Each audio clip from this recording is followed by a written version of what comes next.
Well, greetings and salutations, everybody. Welcome to the best damn movie-related show on the planet Earth, the John Campea Show, coming from right here on my YouTube channel. I am, of course, your host, John Campea, and it is an awesome honor and privilege, as it is every day, to have you, our international friends, gather around to talk about our favorite things in the world, movies, movie news, TV, streaming, and all sorts of good things. And for those movie friends of ours living in the United States, happy Memorial Day. It's good to have you guys with us. Hope you guys are getting ready to have some barbecue. We will be later, if we can get Ray to come over and barbecue. And we hope you're having a great time, whatever you're doing. Joining us here on this Memorial Day, sitting over here, Mr. Robert Meyer Burnett. Robert, how you doing today, sir? John, it's great to be back. I mean, it's been 2 weeks since I've sat next to the lovely Chris Carr.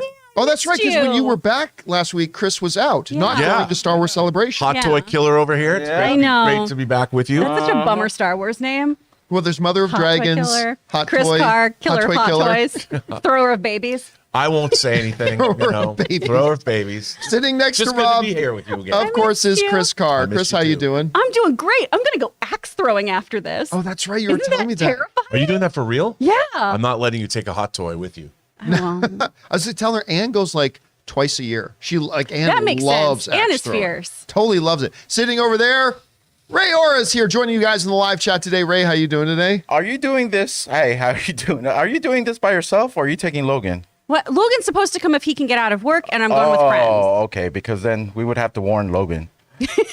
Ray, is that a new moon beside you? Yes, there is. Can you guys see it? Well, there's that one, and then there's And a then new there's one this beside him. There's The actually moon three clock. moons. There's 3 moons. 3 moons. And Yeah. over beside Ray running the show today is, of course, producer Jonathan Boyko. Hey. Jonathan, good to see you here. How is And you're everybody? not frozen. Yay! I'm not frozen. Yeah. New camera. New camera, no more freezing for that. And guys, it is great to have you here today. And here's how today's show is going to go. We're going to break it up into 2 parts. Of course, the first half of the show, we're going to take some predetermined topics. Then in the second half of the show, we're going to take your live comments and questions. Now, if you'd like to get a live comment or question in on the second half of the show, number one, you've got to be watching live. And then number 2, when we get to the end of the final main topic, we're going to announce that we're opening up the super chats. That's when you guys can jump in and start firing them in. Be quick, though, because we only leave them open for a couple of minutes. So make sure you get those in there. Also, a little bit of house cleaning. Want to remind you guys that if you need your daily fix of the John Campea Show, but you can't always be in front of a YouTube video, maybe you're commuting, you're at work, or you're at the gym, there's good news. There is an audio-only version of our show that we simply call the John Campea Show podcast. It's an audio version of the show, so you can go on your favorite podcasting app of choice, go subscribe to it today, so it'll be there when you need it. Also, we have a separate podcast feed for our mailbag episodes. So if you want to keep up to date on that, just search for Mailbag, a John Campea Show podcast, and subscribe to that today as well. All right, guys, with that all down, let's move into some topics here. We're going to start with an off the top. And the one is this. Now, Nicolas Cage is an iconic name in Hollywood that has gone through several phases, I suppose. There is the Academy Award-winning, all-time celebrated phase where he is a multi-time Academy-nominated, Academy Award-winning actor. I freaking love the dude. Then he went through a long phase, which some might say we're still kind of in, where he was doing like a lot of direct-to-video movies and kind of, paying the tax bill. Yes, the tax bill phase. Paying the tax bill phase. That's a perfect way to put it, of his career and all that kind of stuff. With little bright shots of resurgence. Like, again, him as Big Daddy Oh, so in good. Kick-Ass Dude. makes that movie. You don't realize it until you watch Kick-Ass 2, which he's not in. And you realize it's still good, but you realize this thing has got a Big Daddy shaped hole in its heart. Yeah. And it really needs Nicolas Cage there. And then, of course, kind of capping the resurgence thing, we had, The Unbearable Weight of Massive Talent? Yeah. Which I'll be honest, I didn't love it as much as a lot of people did, but I was still quite entertained by it. And I love Nick Cage. One of the Nick Cage projects a lot of people have been clamoring for is a National Treasure 3. People have been wanting another National Treasure. Now, of course, Jerry Bruckheimer, the producer of those films, he came out a while ago to suggest that they are going to look at making another one. But that was many, many moons ago. And really nothing has been heard about it since. We even had some of our own viewers writing in asking, is this thing still happening? Well, according to Bruckheimer, oh yes, it's still happening. Jerry Bruckheimer was being interviewed about his new big film, Top Gun, which we will talk about in a little bit here. And during that conversation, it got brought up and asked, if they were still going to be doing something with National Treasure. So this comes to us from the folks over at MovieWeb who wrote the following. During an Ask Me Anything on Reddit via about Top Gun, Bruckheimer, who produced both films, answered a fan question about his thoughts on working with Nicolas Cage again, and he replied, this is the producer, said, "Absolutely. I love Nick Cage. He's a brilliant actor, and we are currently working on the script for National Treasure 3. So it's official. Like, a lot of people wondering, is this thing even still happening? Was it a neat idea that maybe it was one of those ideas that they just kind of put out there to see what the response was, went dead quiet, but apparently they still want to do it. Rob, is a National Treasure really still something people want to see today? Do you think this thing's actually going to happen? Well, didn't they announce a National Treasure TV series recently? Oh, yeah. Well, They did. it's done. Like, Catherine Zeta-Jones is in it. Yeah, and that's So coming they did out. that. That's coming out on Disney Plus. So it makes sense to me with all of these legacy sequels and reboots and things being made. I think National Treasure is one of those franchises that people just smile when they hear about it. Yeah. They like. I mean, because it wasn't great, but it was fun. You know, it was a breezy adventure. I thought it was, both of them actually were pretty satisfying. I thought they were. You know, and whenever Jerry Bruckheimer makes a movie, there is a polish and a sheen to his work. I mean, all the way back to, he produced movies like Thief in the early 80s and Paul Schrader's remake of Cat People before he teamed up with Don Simpson and everything they did. I just got Beverly Hills Cop 2, the 4K disc, and I forgot. I hadn't seen that movie in a long time. And that's got that Simpson Bruckheimer sheen. And you're like, wow, man, I missed that. We got a little bit, we got a big bit of it in Top Gun. So, yeah, dude, I would be totally up for it. Look, give it a good plot, give them some good co-stars, make it a team effort, you know, some kind of, I don't know, collaborative team thing, which is part of those movies. I'd watch it.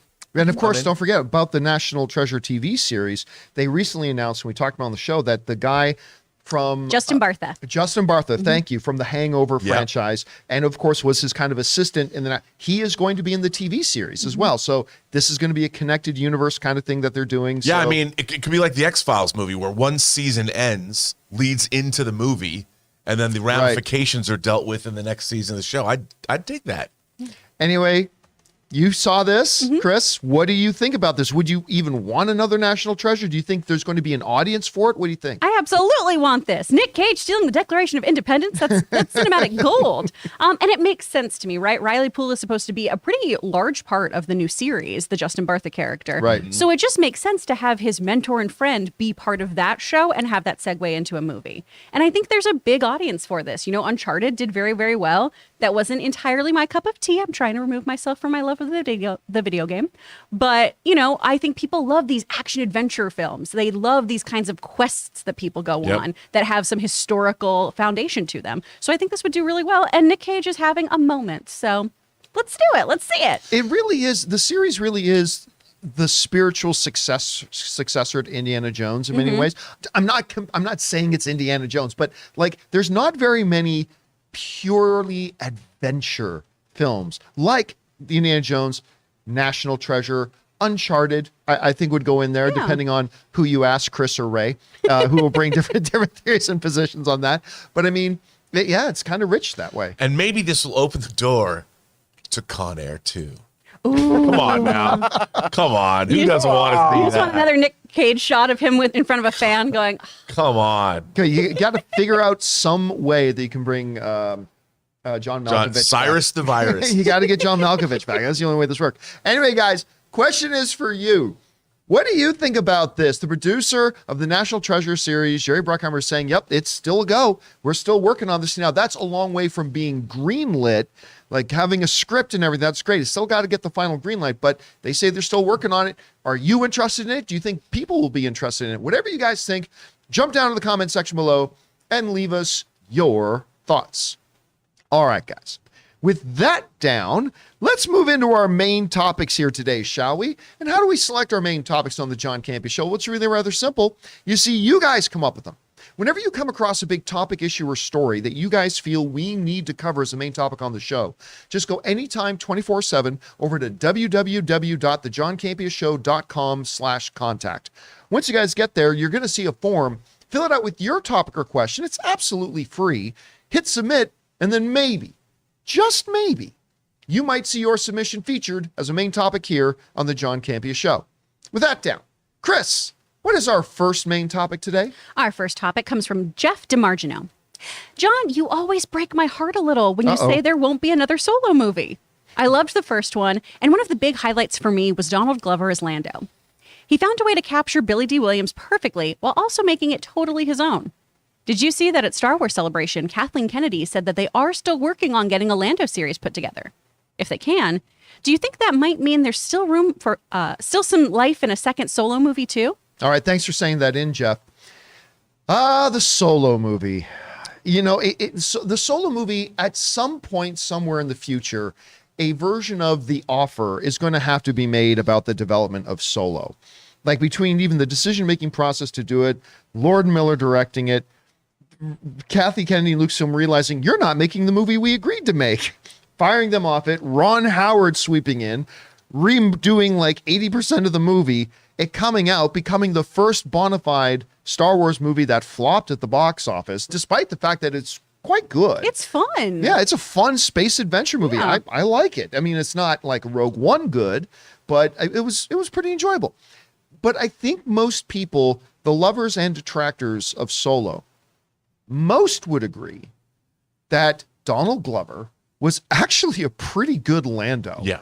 Which really shouldn't be surprising to most people, right? But the moment he came onto the scene, number one, he was a great supporting character. He never once kind of upstaged Alden Ehrenreich, who, by the way, I thought Alden Ehrenreich did a pretty good job in an absolutely unwinnable scenario.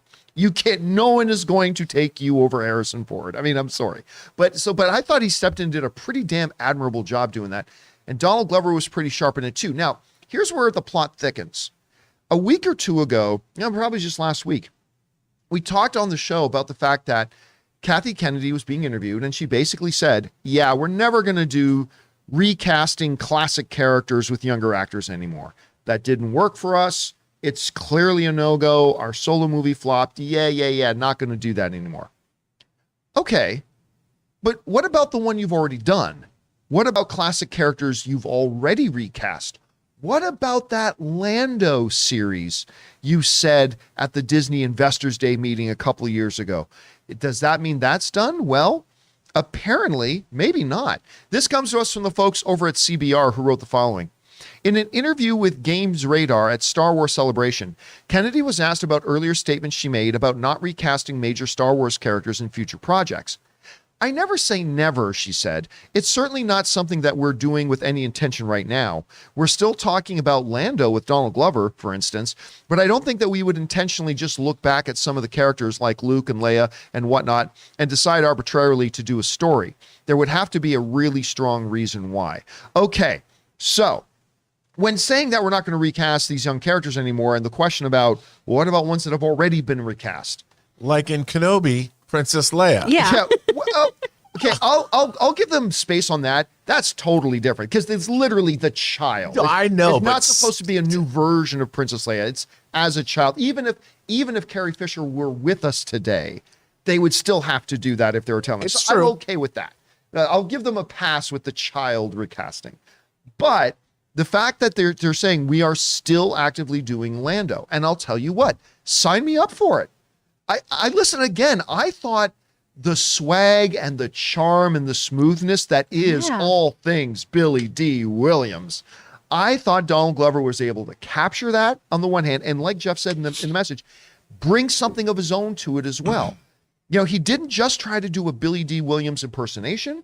He honored Billy D., brought the spirit of the character that Billy D. did it, and then he added a little bit of his own. And I'll tell you what, a Star Wars movie, just looking at the perspective from a rogue like Lando Calrissian, sign me up. So listen, she's not saying this is definitely still happening, but I personally like the idea that this is a go. Donald Glover is one of the biggest stars in the world. He's one of the most charismatic guys to watch on screen. So I'm all for this myself. Anyway, Chris, you hear Kathy Kennedy say, we're still working on this Donald Glover Lando series. Good idea. Bad idea considering how Solo flopped. I mean, what do you think? I mean, I'm just glad that Kathleen Kennedy is watching this show because we've talked about this, Yes, we have. how much we would like Lando. I want new Star Wars stuff, right? I want fresh characters in this universe, and this is the exception. Because, I mean, even just that image of Donald Glover playing Lando. He is such a slick scoundrel. He is so charismatic. He is so delightful in this role. And you can tell he's having a blast in that film, which is one of the reasons why I like it so much. Everyone in there is having fun. It's so nice to see actors having a good time in their roles. Look at him. Tell me that is not the spirit of Billy D. Williams it's right perfect. there. Oh my gosh. I love it so much. I think people, this is, even if you didn't like the movie, like you were saying, this is the one thing everyone agreed on was that Donald Glover killed it in this role. So I think having a series devoted to him as this character works great. And then they can focus on the other IP. I do really like that she's saying we're not going to do willy-nilly things about the other characters. It makes me feel more comfortable about another topic we're going to come to, because I don't think Star Wars should just be doing cash grabs with their characters. Story has to come first. And if a story makes sense and you have the right people telling that story, then I'm interested. Rob, you're hearing about the story. You are one of the people who quite appreciated the Solo movie and all that kind of stuff, despite the fact that it flopped pretty hard. First money-losing movie in the history of Star Wars. But Donald Glover seems to be pretty accepted amongst a lot of people. What do you think about this? Dude, first of all, I love Donald Glover. I mean, I still want Ridley Scott's The Martian had the NASA support I love team. His character in and that. Donald Glover was one of the, and I'm like, they should do a whole series about the support staff so from good. Ridley Scott's The Martian, and Donald Glover would be headlining that show. There's a great moment near the end of The Martian where Donald Glover, like it's kind of like the post of it. Donald Glover comes in and Benedict Wong is there, and like that's a really great little It's moment. awesome when he's explaining with the pen like how they're gonna. Oh, that was I love great. Donald Glover. So, and another thing, you know, I don't know if this is gonna date me, but after Splinter the Mind's Eye, the novel came Right. out, there were 3 Han solo novels and 3 Lando Calrissian solo novels, like Lando Calrissian and the Mind Harp of Sharu, or Lando Calrissian. It sounds like a Star Trek novel. I know, Lando Calrissian and the Flame Winds of Ocean. Oh man, And yes, that sounds so dope. They were dope, man. And I had them, and I'm like, I remember, and the Brian Daley Han Solo stars in, but I remember reading the Lando Calrissian books because we really didn't know much. I mean, Lando doesn't have a whole lot of screen time. We knew that he at one point owned the Millennium Falcon. He somehow became respectable and was running the Tabana gas mines on Bespin or whatever, but you didn't know much about him. But those books were good. Like, I remember reading those books going, I like this Lando Calrissian. I would like to see more. So to do, and Glover's performance in Solo was so much fun. So Yeah. why not? I mean, look, come on. Look at that guy. I mean, look at him. Who wouldn't want? And if you do like the rogue scoundrel, this could, especially seeing him on Atlanta. You know, I mean, I would this picture alone. All you have to do is blow this picture up like the size of the monitor right now. Walk into the Disney Plus execs. I mean, you don't. I guess you just have. Kathleen Kennedy already knows. Just show her that picture and go, remember, we want to make that show. That picture encompasses exactly everything we want to see from the show. You know, and he's got his, what is he playing, Sabak or whatever? Yeah. And he's going to lay down those cards, probably whatever a flush is, what you'd know better than I would. The river turns and whatever he's got in his hand, he's about to win, you could see. Who wouldn't want to see that, dude? Come on. I'd be totally down. And now, the last part of his question saying, with this still being in development, does that keep the door ever so slightly cracked open for the possibility of a Solo 2? I do not have that information, so I can only tell you kind of what I think. Nope.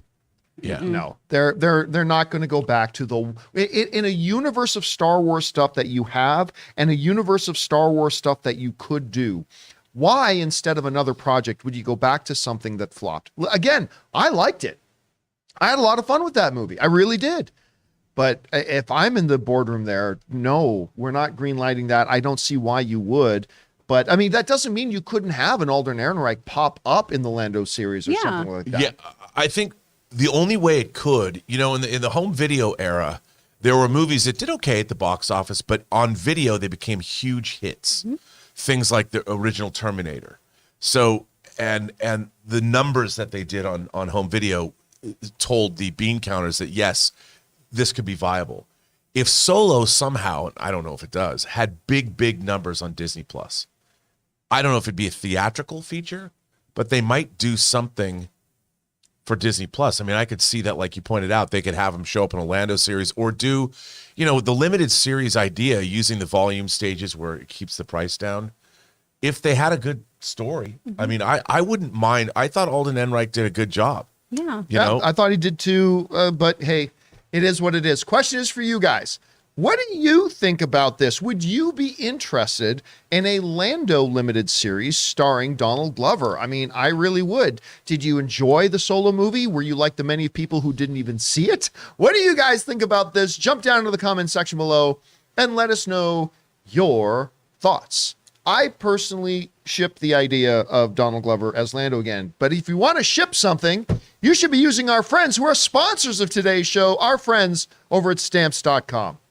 We want to take a moment and thank the sponsor of today's video, Stamps.com. Now, guys, as a small business owner myself, I'm always looking for ways to save costs, yes, but I know that our most valuable resource is time, and I'm always looking for things that can save us time. Stamps.com saves you both. Because when you're running a small business, every second counts. You can't afford to waste a single moment. So why are you still taking time out of your day to go to the post office when you could be using Stamps.com instead? Stamps.com makes mailing and shipping quick, easy, and cost-effective. How cost-effective? Well, you can get discounts that you can't find anywhere else, like up to 30% off USPS rates and 86% off UPS. And there's no special hardware technology you need. All you need is your regular computer and printer, no special supplies or equipment required. So guys, stop wasting time and start saving money when you use Stamps.com to mail and ship. Sign up with the promo code CAMPEA for a special offer that includes a 4-week trial plus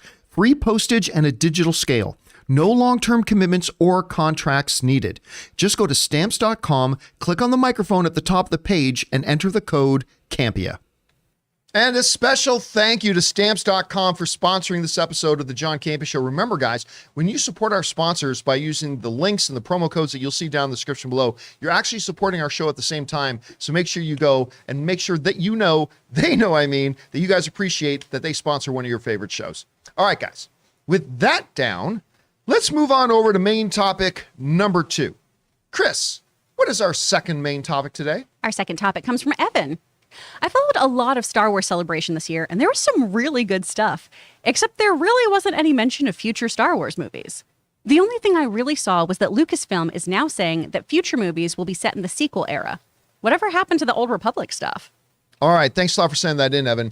And yeah, Ann and I went to Star Wars Celebration on Saturday, had a good time there, chatted with Sam Witwer a little bit while we were there. Did you get his autograph? I did. I went and got Sam's autograph.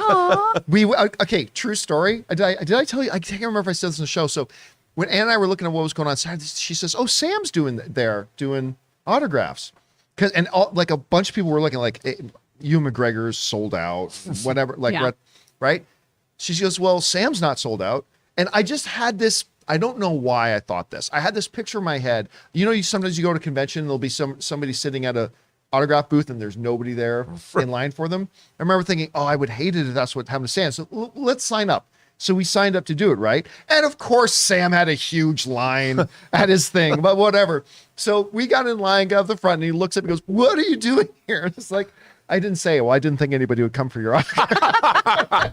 I was like, but it was great to see this huge big line, all these people with some like figures and like art. This one guy standing in front of us did his own art rendition of Starkiller. Wow. And brought it as a gift for him and got him to sign one of the other ones. Like, there's some really cool stuff there. Anyway, yeah, Star Wars Celebration. Pretty good. A lot of fun. So Chris didn't get to go, of course, even though she had tickets for 3 years and she didn't end up going because of, Vesna in the chat was like, "Are you cursed?" Yeah. Probably. Maybe you need an electric house. Maybe that'll fix your problems. So anyway, a bunch of stuff came out, like lots of Bad Batch season 2. Who cares? Although the trailer is pretty dope. I'm sure it is. And, listen, to be fair, I liked the first episode or 2 of Bad Batch. It's just then it went to crap after that. So it's like, okay, I got off that. But anyway, no mention about any movies. Which surprised me. The one thing that came out was during an interview, not one of the official events. Kathy Kennedy did confirm that the next movie is Taika Waititi's movie. That's the first one up. So it's like, okay, that's good to hear. But nothing else about any movies whatsoever. the other little mention that she made was the fact that any new movies are going to be taking place in the sequel trilogy era and moving forward. So this comes to us from the folks over at so this is her quote. I believe this is coming from Variety. Wrote, while speaking with Empire at Star Wars Celebration, which happens to be underway right now, of course, this is the other day, in Anaheim, California, Kathleen Kennedy confirmed that the sequel era will explore further in upcoming Star Wars movies. We're moving further beyond the existing sequels as we look to our movie space. The sequel era is what we talk about a lot in terms of where we're going with our movies and just how far out from that will go. That's very much the space we're concentrating on. Okay, couple of interesting things here. We already know they are looking at other eras when it comes to animation and TV series. So we already know they're looking at the High Republic era, which is prequel. They're already looking at a few other things. So we know that's going on there. But for their movies, they're looking at going forward. All I can say to that is glory, glory, hallelujah. Because that's the direction I have been saying for a long time I want Star Wars to go. Further, be better than The Rise of Skywalker, please. But other than that, move forward. Tell new stories with new characters. Star Wars is not called Skywalker. Star Wars is not the story of the Skywalker family any more than America is the story of, I don't know, the Kennedys. Kennedys are a big part of the American history. Kennedys are a huge part of it, but they're not America. The Skywalkers have played a major role in the story of Star Wars up to now, but with such a vast galaxy and so many stories to tell. And we want to know what happens after the First Order. What goes on now? What becomes the next big threat? Maybe you create something brand new. Maybe you go back to expanded universe stuff and start cherry picking some things out, like the Uzang Vong or something like that, right? A lot of potential. But moving forward is the idea. But they got to get back to the movies. The movies have to happen.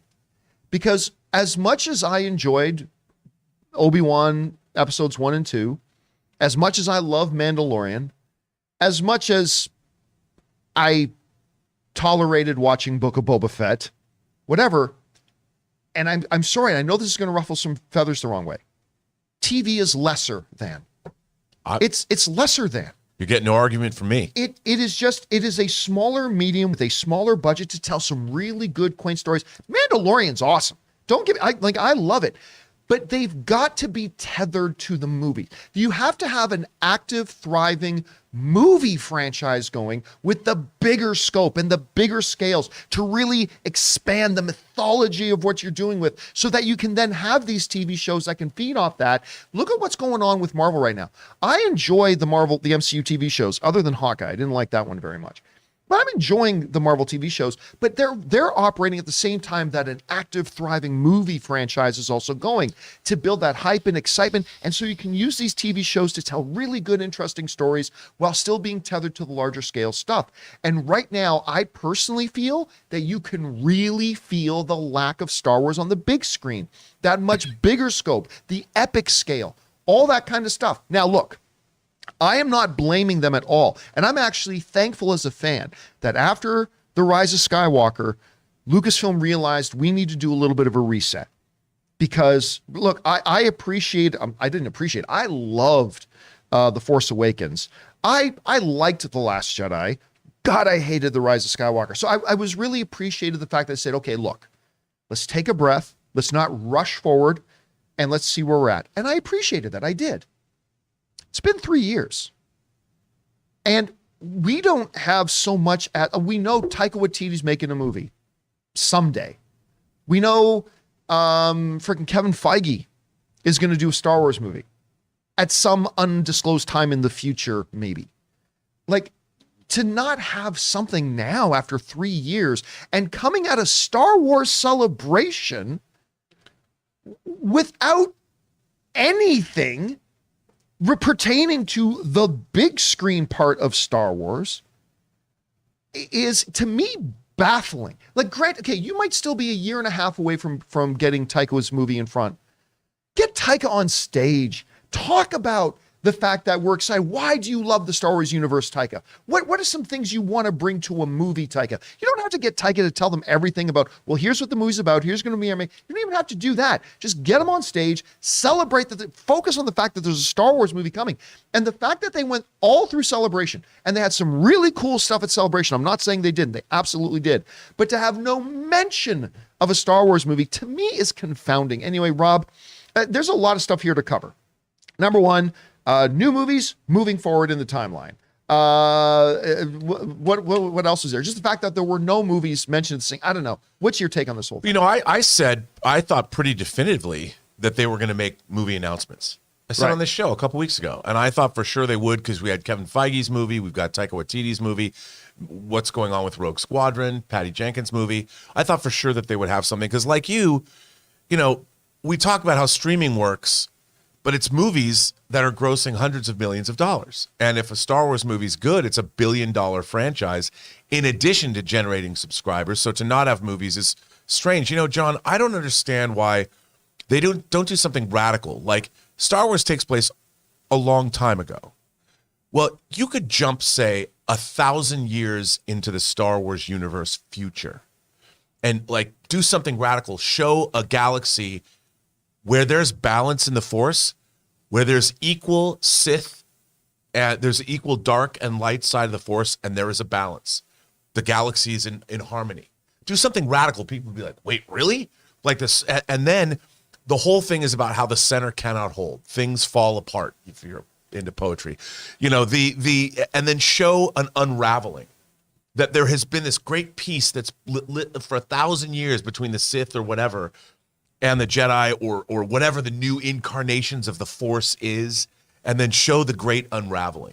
And your whole story would be about what happens when a society is not mindful of what they've built. You know, you can't let or something like that. You know, and all new characters, something completely radical that's totally different, where you are not tied to anything that came before aside from the central idea of the Force. And maybe bring some wars back to Star Wars. Well, that's what I mean. And that's what would happen. You'd be watching this great unraveling that led to this conflict. What happened before will happen again. You know, like in Galactica, and this idea that this thing is so cyclical, and it could be and the rise of a new kind of a Jedi. Do something new, and they could. No, I'm just saying. A lot of people that might be a little too radical. I'm just saying. I'm throwing it out there. I would love to see a feature film franchise where I cannot anticipate the next. I'm rattling with excitement to see the next movie because, like you just said, Star Wars belongs on the big screen, man. And as much as I appreciate their volume technology and the way they're making the shows, they're doing some great stuff. Yeah. They're doing great stuff, but I do miss the scope, dude. Yeah. I want to see like the Battle of Hoth. I want to see AT-ATs and snow speeders coming out and blowing up the shield generator, and I want to see stormtroopers coming through the base, you know, and the hangar decks that are huge. I want to get me into space, man. Show me fleets of ships, capital ships. You know, I watched the beginning of Revenge of the Sith over the weekend. Just the space battle. Just the beginning. Mm-hmm. You know, that one long shot. That's a great piece of John Williams music. But I'm like, I want to see capital ships slamming into each other, man. I miss that. That's what I want. Give me some Star Wars, like you said. Put the war back in Star Wars. Chris, you heard about all this. What stands out to you? I mean, we bought tickets, everyone, the collective, not just me, bought tickets for Star Wars Celebration back in 2019. Wow. Yeah. In 2019. This was 3 years in the making, and we don't talk about a movie? That's ridiculous. That is ridiculous to me and seems so just short-sighted to not discuss this. And I know they have a lot of different things going on. We've got a lot of things on different burners. But Star Wars is a film franchise, first and foremost. Right? And I love television. I think we are in such a wonderful television renaissance. I do think there are things that television does better than film, but I want to see the expanse of space like you guys on an IMAX screen, in a Dolby Cinema. I want to see all of that there. And so I love that we are getting these kind of mini movies and everything, but I need to go to a theater to see this. And it's just disappointing that something like this wasn't brought up at Star Wars Celebration after so many years of waiting for new news. Now, it should be pointed out, they've announced that The next Star Wars Celebration is next year in Europe. April in London. Maybe we should go. We should go, dude. Ooh. When I saw that, I'm like, oh, London's one of the great cities in the world. I've never been to London. And, I love and London. Oh, John. I've had people all the way back to the movie blog days. We've got a lot of viewers in England and like who've written to us like, when are you going to come to London? When are you going to come to London? I'm like, as soon as Elon Musk sends in that $20,000 tip, then we're definitely coming. I mean, maybe we should start planning to go to it next year. It's beautiful. But It's man, so I'll tell you fun. what, if we pack up, get a little production rig together, fly over to London, do dailies from out there, and they don't talk about any movies again, I'm going to be so pissed. Oh, I would be There's- so I would pissed. flip couple of- every table. There's a couple of good companies we could hire, so we don't have to pack up anything. They could provide the production services for us. Right. Well, we can talk about that later. Be a But lot of anyway, fun. guys, question is for you. What do you think about this? They're saying any new movies that they're going to do are going to be from New Era on. I personally think that is the right direction I to go. agree. I really do. Save the other stuff if you want to do some television and fill in the blanks there with the storytelling there. That can be great. But at some point, you got to start talking about some movies. Anyway, guys, what do you think about this? Whatever it is, jump down into the comment section below and let us know your thoughts. All right, guys. With that down, let's move on to main topic number 3. Chris, what is our third main topic today? This comes from Sean Beatty. Hi, John and crew. Been longtime fan since AMC Movie Talk days. Thank you. Hope everyone is having a great day. Recently at Star Wars Celebration, Ewan McGregor unexpectedly jumped on the live show and thanked the fans for all the love. But as he was leaving, he said, I hope you love episode 3, and then 4, and 5, and 6, and then 7, and 8, and 9, and 10. Do you think he was just excited being at Celebration and got carried away? Or are there actual talks of him returning for a season 2 and or Disney Plus surprising us with 4 more episodes? All right, Sean, thanks a lot for saying that in. And while they may not have had any movie talk while they were at Star Wars Celebration, there was a lot going on. There was. And of course, the crown jewel centerpiece of everything at Star Wars Celebration this year was Obi-Wan. I mean, that was the big thing, right? And so much so that like even if you were on the floor of it, there were these big Obi-Wan red carpet step and repeats. Ann and I got some photos there. The Ewan McGregor autograph session thing was like 3 dedicated lines outside of the hall, all sold out within an hour. And I think they were $300 a piece to go in and get I might be, somebody correct me. I think to go in and get a photo with Ewan, I think it was $300 a piece, and they like Good sold out within an gravy. hour, something crazy like that. Anyway, on the main stage on the floor, though, Ewan McGregor comes out to thank the fans. Now, of course, Obi-Wan is, as Disney Plus has been doing these pathetic little 6-episode series thing, it's going to be 6 episodes, right? So Ewan McGregor comes out and just does this big thanking the crowd. The crowd's going wild.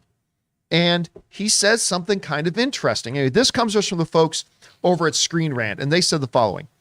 McGregor has been a fixture in this year's Star Wars Celebration in Anaheim via Star Wars, and in his latest appearance, he thanked everybody who tuned into the first 2 episodes of Obi-Wan Kenobi. Surprisingly, however, as he's hyping the rest of the show, he suggests the show could run for more than 6 episodes, which is what it's confirmed for. It was amazing, said Ewan McGregor, watching the first 2 episodes of Obi-Wan Kenobi the other night. I hope you love episode 3 and then 4 and 5 and 6 and 7, 8 and 9 and 10. And then he basically dropped the mic and walked off stage. Now, I watched the video. I wasn't there when he did that. I watched the video of this, and it really is that. He was only out there for a minute, right? He says, it was great watching it. Hope you love 3, 4, 5, and 6. Pause. And 7 and 8 and 9 and 10, drops the mic, walks off stage. It's the final thing he says as he's going off. Understandably, a lot of people heard Ewan McGregor say that and started to ask the question, wait a minute, is Lucasfilm going to surprise us with, we're tuning in, we're watching episode 6, and then it ends kind of in a weird way, maybe a cliffhanger kind of way, and then those words come on screen, to be continued next week, and have the world go, "Eh." Now, if that was the case, why on earth would they let Ewan McGregor drop that now? If that was the case, why wouldn't, after Ewan McGregor says it on stage, wouldn't Disney publicity then be firing out their press releases about Obi-Wan Kenobi actually going to be 10 episodes instead of the announced 6 or something like that? So look, there are reasons to believe this and many reasons not to. Reasons to believe this, Ewan McGregor did not sound like he was joking. Like, I watched that video, and the very fact that he ended his time on stage with, and 7 and 8 and 9 and 10, good night, everybody, and walks off stage. Did he really drop the mic? I think he may have literally dropped the mic. I'd have to go back and watch it again. I would think that if he dropped the mic, that would have a lot to do with what we're talking about. But he literally was the final thing he said. It was that, and then good night, everybody. And he walked off the stage, and he's done. So it looks, I'll tell you for myself, I'm watching, I'm like, that's pretty damn believable. And if that's all we had, I would go, yeah, I believe we're going to get episodes 7, 8, 9, and 10. However, when a big announcement happens at Star Wars Celebration, it is followed by 2 minutes later, my email notification going off and looking in my inbox and seeing that Disney PR had sent me their press release about that event and about that announcement and about this. They do it for everything. I've got to believe that if this was real and Ewan wasn't just joking around, which if he is joking around, he didn't do it very well, but if he wasn't just joking around, Variety would be running with this, and The Wrap would be running with this, and Deadline would be running with this. And I don't see it anywhere else. No press announcements. So while I'm not going to say it's 100% that there's not going to be episode 7, 8, 9, 10, I would have to say I don't believe it's actually going to happen that way. I just think we would be getting a lot more news about it right now, and there hasn't been. So I think it was just Ewan playing to the crowd and getting excited. I know, Rob, you heard about this. What do you make of it? Do you think we're going to get episodes 7, 8, 9, and 10? Oh, I think what he was saying is there's going to be more Obi-Wan Kenobi, not that there's more episodes for this season. Because you know how Disney is. Now with the way they do their publicity, nobody makes announcements like this in a cheeky way. Remember, as you pointed out on the show, how many times have you told the story, ask me whether I'm going to play Obi-Wan again, Kathleen? Yeah. You know, I don't know. Ewan, are you going to play Obi-Wan again? When he came out and did that, I think this was his sly way because he stopped the way it was reported, the way you just explained it. He goes, I hope you like episodes 6 and 5 and 6, 4, 5, and 6. And like he stopped and paused and made a specific announcement. Yes, he did. And I think it was his way of saying there's going to be more Obi-Wan Kenobi. There just isn't. I mean, I don't think he was saying there's going to be more episodes. I mean, if there was, that'd be pretty cool. But I think he was acknowledging that we're not done yet. That's what I would take from that. But I think that's a pretty definitive kind of an announcement. Yeah, because they don't have but with no follow-up. But I don't think they know yet. I bet they don't know. They've just decided, obviously, the numbers are probably pretty good. I think ultimately Lucasfilm has to be happy with all the episodes. So I think we'll finally, I mean, we'll know because in the 6th episode, it's going to end and say either to be continued or Obi-Wan Kenobi will return or something. Like, because they did it with Mando season 2, coming the Book of Boba Fett. Yeah. And we're all like, what? You know, I mean, I think they're going to do that. Coming this Christmas, the Book of Reva. No, that is not something. No. I don't want to get that debate going again. Anyway, Chris, you hear about this. You see what Ewan McGregor said. Do you think he was hinting at an episode 7, 8, 9, and 10? Do you think that he was just getting the crowd excited? Do you think, like Rob said, that maybe this is a foreshadowing of another season of Obi-Wan where him and Vader will fight again? I mean, I don't know. Their buddy cop series where they just go off fighting crime in the universe and then have a breaking up later. Yeah. What do you think about this?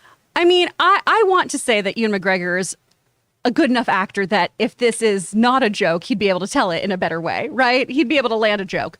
I do think this is a forecasting of there's more to come with Obi-Wan. He loves playing this character. He really, really enjoys it. So I do think it's wishful thinking. And I think a lot of this had to do with the hype of the crowd. I mean, just watching these live streams, you could feel the energy in that room, right? That was a ravenous crowd that wanted more. And everyone who was part of it seemed to be just feeding into him and doing a great job. So I feel like it's hopefully we'll get more with quality story. This is my bigger issue. I have a hard time with prequel shows because I know how things pan out, right? It's hard for me to get invested in that in-between unless we're fleshing out details in a really, really interesting way that really furthers the canon story that we already have here. If there is a season 2 of Obi-Wan, and I mean, obviously we've all only seen the first 2 episodes, but it feels like this needed to be just one season. If there's more, is it a cash grab? Is it just us letting Ewan play the character for longer? I don't know. Only time will tell. But I want this to be a limited series. I really do. Yeah, I just don't see where you go with this. But then again, maybe we'll be singing a different song once we see For episodes sure. 3, 4. Like, by the way, the next episode's out tomorrow night. Yeah. Like midnight tomorrow. And then we're at the halfway point. And then we're already halfway through the series. very I true. know. But maybe we'll get a better sense of where we're going from there. Hey, I'm actually curious. Ray, do you think you heard, Ewan McGregor say episode 7, 8, 9, and 10? Do you think they're going to shock the world and have 4 more episodes than what they were saying? What do you think? What was your answer?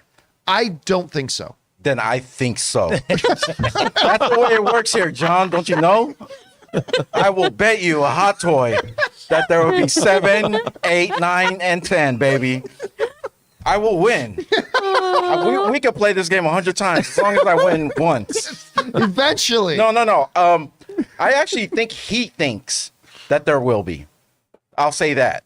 How can he think? He either shot those episodes or he didn't. Oh, you mean like they're already made? Yeah, like we're gonna done? get like episode 6. Oh and then no, episode they're 7. not done. They're no. But I want to believe that there is going to be more from Obi-Wan. I mean, the character, people love the character. I do. I mean, that's true too, because like it's not just whether they continue or even do another episode. Like there is clearly a tangible love of Ewan McGregor for this character. Yeah, Ewan McGregor especially. And we're just gonna have to see where they're going. Anyway, guys, question is for you. What do you think about this? Ewan McGregor says, I hope you enjoy episodes 7, 8, 9, and 10. Just a big joke. Maybe there was something to it. I don't personally think there is, but what do you guys think? Whatever your thoughts are, jump down into the comment section below and let us know your thoughts. Seeing Ewan McGregor as Obi-Wan is comfy, it's cozy, just like the sponsor of today's shows, our friends over at MeUndies. We want to take a second to thank the sponsors of this video, MeUndies. Guys, when you've got a job like mine where you're sitting down talking about movies or sitting down and watching a lot of movies, you learn to appreciate a really good pair of underwear. And this summer, guys, why suffer through junk swamp with that 20 pairs in a plastic bag junk that we normally buy for ourselves when you could be enjoying this summer wearing the most breathable, softest, most comfortable underwear out there, MeUndies. I've been wearing MeUndies for a little while now, and I'm telling you, I am never going back. Because let's face it, guys, summer is sweaty, but your butt doesn't have to be. With MeUndies light and breathable micro model fabric, you can stay comfy and cool all summer long. They have super fun seasonal prints and tons of styles to choose from in any size from extra small to 4XL, so you can bring the beach to your butt without ever leaving your living room. Make it a soft summer with MeUndies. MeUndies has a great offer for my viewers and listeners. For any first-time purchasers, you get 15% off. If you sign up for their free-to-join membership, you can apply that 15% off to their already discounted membership prices. So to get 15% off your first order and 100% satisfaction guarantee, go to MeUndies.com/Campea. That's MeUndies.com/Campea. Guys, and we want to take just a minute to and thank friends over at MeUndies for sponsoring this episode of the John Campea Show. Ladies and gentlemen, I'm wearing them right now. Damn, they're comfy. Anyway, once again, check out their link down below. And when you support our sponsors, you are supporting us. All right, guys. With that down, let's move on to main topic number 4, shall we? Chris, what is our 4th main topic today? This one comes from Clark Washington. Over the weekend, it was revealed that a new Black Adam trailer will be released on June 8th. I wanted to ask you about the importance of this movie. While DC as a whole is doing fine, the DCEU has greatly struggled post-Aquaman. Shazam did fine, while Birds of Prey, Wonder Woman 1984, and The Suicide Squad all flopped. So just how much pressure is there on Black Adam to deliver? All right, thanks for sending that in. And of course, one of the more interesting DC projects, which was announced in 1883, was Dwayne "The Rock" Johnson is going to be playing Black Adam. So they say. And listen, there is, I don't think, any actor out there who was born to be in a comic book movie more than Dwayne "The Rock" Johnson. The guy is a living, walking comic book like sketch. I mean, when you look at him, and the funny thing is, it's like this might be the first superhero that we see that does not need artificial padding in their costume. He looks ridiculously good. Now, of course, they dropped the first teaser for it, and I thought the first teaser was fine for a first teaser. Yeah. I mean, Dwayne Johnson absolutely looks great as Black Adam. He totally does look fantastic. But we're still kind of waiting for the first real trailer that's going to give us our little bit of insight into what's this really going to be. At this point, we still have no idea who even the antagonist of this movie is going to be. Now, there's obviously going to be a little bit of Black Adam versus the Justice Society. I'm sure that's going to be a plot point in there as well. But there's got to be one main antagonist. There have been some whispers, but we don't really fully know. I suspect we're going to get that in the next trailer. And now we know when that next trailer is going to be. Dwayne Johnson got on social media and wrote the following: "For the millions and millions of you out there who know that the Black Adam mythology, you understand the meaning and the power of this throne. I made a promise to myself that I would not sit on the throne until we shot the actual scene where Black Adam has earned his right to take his sacred place on high. So I always just sat on the steps and did my homework. We finally filmed the iconic moment, and what a moment it was. World premiere of the Black Adam trailer, June 8th, and that comes to us from Dwayne Johnson. So a little over a week from now, about a week and a day or two from now, we're going to get another Black Adam trailer. This is interesting for a couple of reasons, because number one, this will, even though the first was just a tease, this is kind of technically the second trailer. And the movie's still like 4 months out. Now, 6-7 years ago, that wasn't uncommon. We would have 7 trailers by now, by 4 months out. But now, 4 months, 3 months out is when we generally get the first real trailers going now. And we're going to go into the second, so that's fine. Number two, announcing the arrival of a second trailer like a week in advance. That's a little bit different and new. But hey, Dwayne "The Rock" Johnson knows how to keep Dwayne "The Rock" Johnson in the conversation. So he's very, very good at that. That's why he's the biggest star in the world. So we've got that coming as well. Look, I'm not going to lie to you. I'm dying to see this new one. I want to get a better scope. I enjoyed the first trailer. Seeing him in the Black Adam costume is just ridiculous, especially when you realize that's all his own real muscle under there. The guy is just a phenomenal specimen. But the viewer who writes and asks an interesting question: how important is this movie right now for DC? And I think the way they structure the question symbols it perfectly. They've been struggling.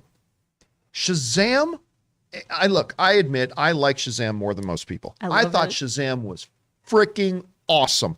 I love that movie. I am so charmed by it. I laugh. It's warm. I just really, really love the film. But I love Mark Strong in everything. So whatever. Mark Strong plays Mark Strong in this movie. There you go. But I'll eat that up all day, every day. But as great as James Gunn's Suicide Squad was, flopped. Understanding a lot of other peripheral issues surrounding Wonder Woman 84, flopped. What was the other one that he mentioned in his email? I can't remember. Birds of Prey. Which everyone here except for me hates. That's right. It's my only DC movie that I legitimately do not like. I love it. It's got a bitchin' soundtrack. It does have a good soundtrack. And of course, Obi-Wan's in it, Ewan McGregor. That's always a good thing. But I mean, they are struggling. So they have a couple of really important marquee things coming up here. Obviously, Aquaman 2 is coming up. But Black Adam has to be a hit. It's got to be a hit. Because if this movie is not a hit, I wonder how much rope David Zaslav is going to give this DC universe as it stands. Because he's the new boss, and he's coming in and seeing a DC properties that are far behind in second place, behind Marvel. It's not a competition, but you want to be in that conversation. And right now the conversation is Marvel's the gold standard when it comes to the comic book movies, and DC is a far distant second. You may or may not agree with that statement yourself, and that's totally fair, but that is the general perception of it, right? And David Zaslav did not buy Warner Brothers for $1,000 trillion, or however much it was, to be in that kind of a place. And of course, he's looking at hiring a new movie czar who's going to come in and oversee all that kind of stuff. How big of a role will Alan Horn come in that? That's another discussion for another time. But if Black Adam falls on its face, when you've got the biggest movie star in the world in it, and if it doesn't come across well, if it doesn't work with the audience, I've got a feeling the current iteration of the DCU may not be long for this world, and we'll get Flash put out and probably a couple of the other projects that need to come out because there's contractual obligations. But there may be a resetting and a rebooting of this universe, maybe not too far down the line. He's questioning his his deals, even with J.J. Abrams and Bad Robot. I mean, there's this stuff coming. How important is Black Adam? I think pretty damn, pardon my language, pretty fucking important. I think this is really important for the powers that be over that this thing be good. And will it be good? We won't find out till it comes out in October, but we might get a little bit better of an idea on June 8th when this new trailer comes out. Rob, you hear The Rock saying we got this new trailer coming June 8th. How big of a deal is this trailer? And ultimately, how important is this Black Adam movie? Well, I think every movie that a studio makes is important to the studio. Sure. You know, and this film, I think, look, the Batman did quite well. Did great. Loved it. Joker did well. Won Academy Awards. Oh, yeah, won Academy Awards. I think Aquaman is going to do very, very well. I think that they look at this movie as not necessarily a DC EU film. I think they look at Black Adam as a standalone Dwayne Johnson movie that happens to be about a superhero that was from DC Comics, and before that from a different comic company that DC acquired. So I think they see this as, in a way, it can be a one-off, even though it's connected to Shazam. But I think that they see this, because it's Dwayne Johnson, more importantly, as a Dwayne Johnson franchise starter.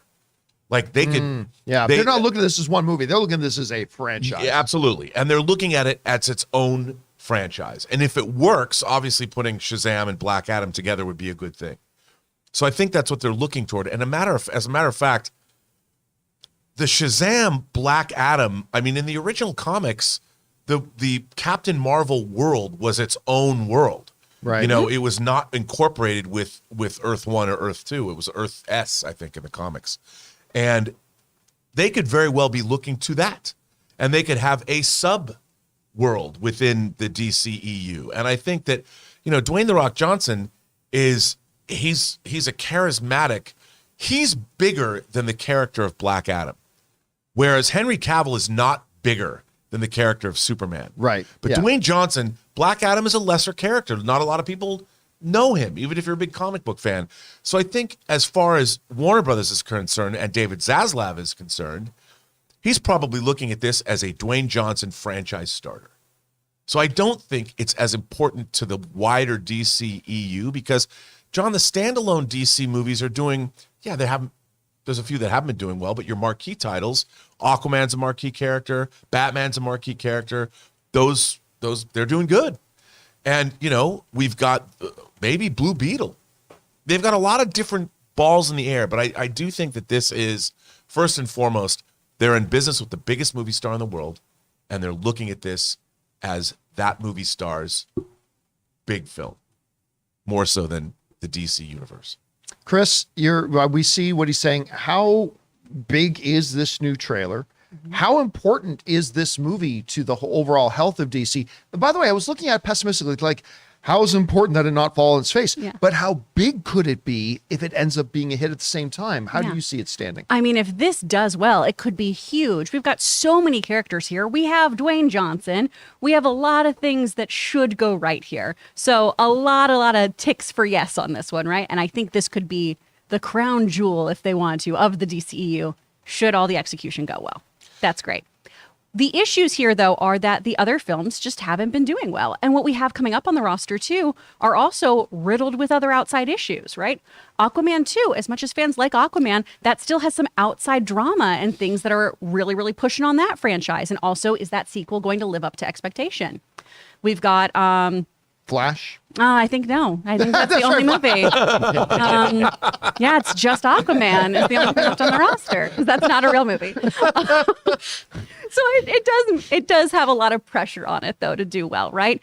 And I love the idea of hopefully, I know this is supposed to be a very dark anti-hero, but I do love the idea of eventually Shazam and Black Adam existing in the same universe. I would like if it's not self-contained so that we see that dichotomy because I do like the growing danger that Billy has to keep dealing with and the more adult danger he has to keep dealing with. You know, he's been in his little, his personal world with all the other Shazam kids. I think it's exciting to see him put in more and more imminent danger. And I think the juxtaposition between Black Adam and Shazam would be really, really exciting to look at. If it's done well, I think it's going to be huge. I also think that The Rock is a hype man. So everything he does is the next big thing. And it's so amazing and so exciting. That's why he's so good at his job. Yeah. Every interview interview he does, he manages to pitch his tequila, which is great.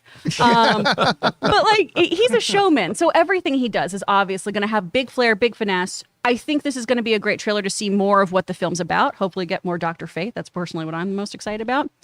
But is it the biggest trailer ever? I don't know. Don't forget, we already did see in a form, we saw Dwayne "The Rock" Johnson in the first Shazam movie, right? They foreshadowed him in that a little bit. I don't know. So what are you thinking? Well, you know, another thing, I just listening to you talk, it occurred to me that in the DC universe, there was Earth 1 and Earth 2. And the Justice Society of America was Earth 2. There is no reason to say that you could have within the DCEU different sub-universes. Yeah. And they're introducing on the grand scale, they're introducing Dr. Fate, they're introducing Hawkman, they're introducing Atom Smasher. By the way, how good does Hawkman look? Dude, So good. Cater, if it's a Cater whole Hawkman, I mean, I love Hawkman. It doesn't have to be in the same universe they're leaning into with the flat, if it comes out, if it's a real movie. It's real. That, you know, whether it's post Flashpoint, whatever, but they could be establishing a second DCEU within the context of the Shazam movies. It would work in terms of the comic books, and it wouldn't contradict anything else that we've seen before. And I think it's pretty interesting that they're introducing magic, and that's something that Superman is vulnerable to. So by keeping it in its own thing, they're not interfering. Like, you could literally have a whole new Justice League over here and then have your call it the Black Adam universe if it's successful. And then they could have their own meeting the way they used to do in Justice League comics. Is that how they're doing it, though?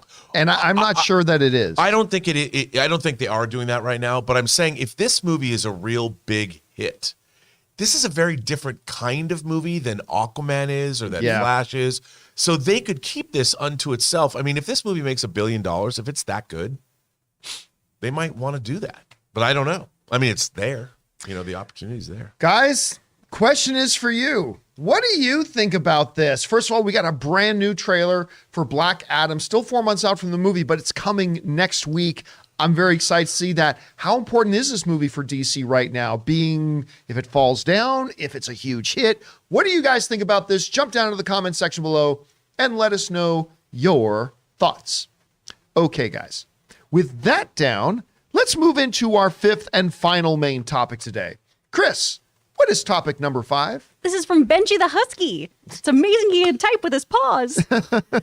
So Tom Cruise and Top Gun did it. They impressed with a $134 million domestic opening weekend at the box office. Just to be clear, that's actually incorrect. I think it's 126. Just so you know. Anyway.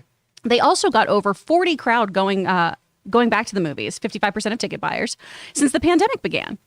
I watched the movie at my local IMAX theater on opening night and definitely noticed a different crowd than when I go to a typical Marvel or DC movie. I also think that with the positive word of mouth and repeat viewings, we're going to see a strong second weekend. What are your thoughts on the opening weekend numbers, and do you believe that the over 40 crowd is going to continue going back to the movies, or was this a one-off? Thanks, and bring on the filthy. Thanks a lot for saying that in, Benji. And this nearly doubled Tom Cruise's previous best opening weekend. I think it was like 65, 66, 67 million dollars was his biggest opening weekend ever, and that was for War of the Worlds. That was his biggest opening weekend ever. This nearly doubled it. The official tally is $124 million that this movie made. By the way, with an opening weekend of $124 million, it is the largest opening of any movie that's not a comic book or a Disney film in 4 years. Not since the last Jurassic World movie in 2018 did a movie open this big that wasn't a Disney, Marvel, or Star Wars or a comic book film. Biggest one in 4 years. This is a movie that I said for a couple of years building up to it, this is far too late to do a Top Gun movie. I mean, it might be all right, but it's too late. I changed that tune when they showed us the first 15 minutes of it a year and a half ago at the previous CinemaCon. I'm like, oh my God, this movie looks awesome. And then we saw the whole thing at Comic-Con or at CinemaCon a couple of weeks ago, and it is awesome. I and I saw it again the other night. We've been singing the praises of this movie for a while. This movie is so freaking good. This is the movie, and I can't remember if it was Ray that said it or something. This is a summer movie, man.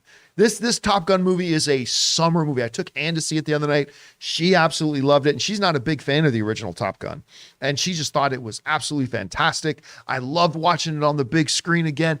This is just such a great movie, and one that deserves all the success in the world. But considering the fact that Tom Cruise has never opened a movie to bigger than $65 million, and the fact that the previous movie was 38 years ago, can't remember, I didn't think it would crack 100. I think it'll get close to 100. It'll be his biggest opening. I think it'd crack 100, but it did.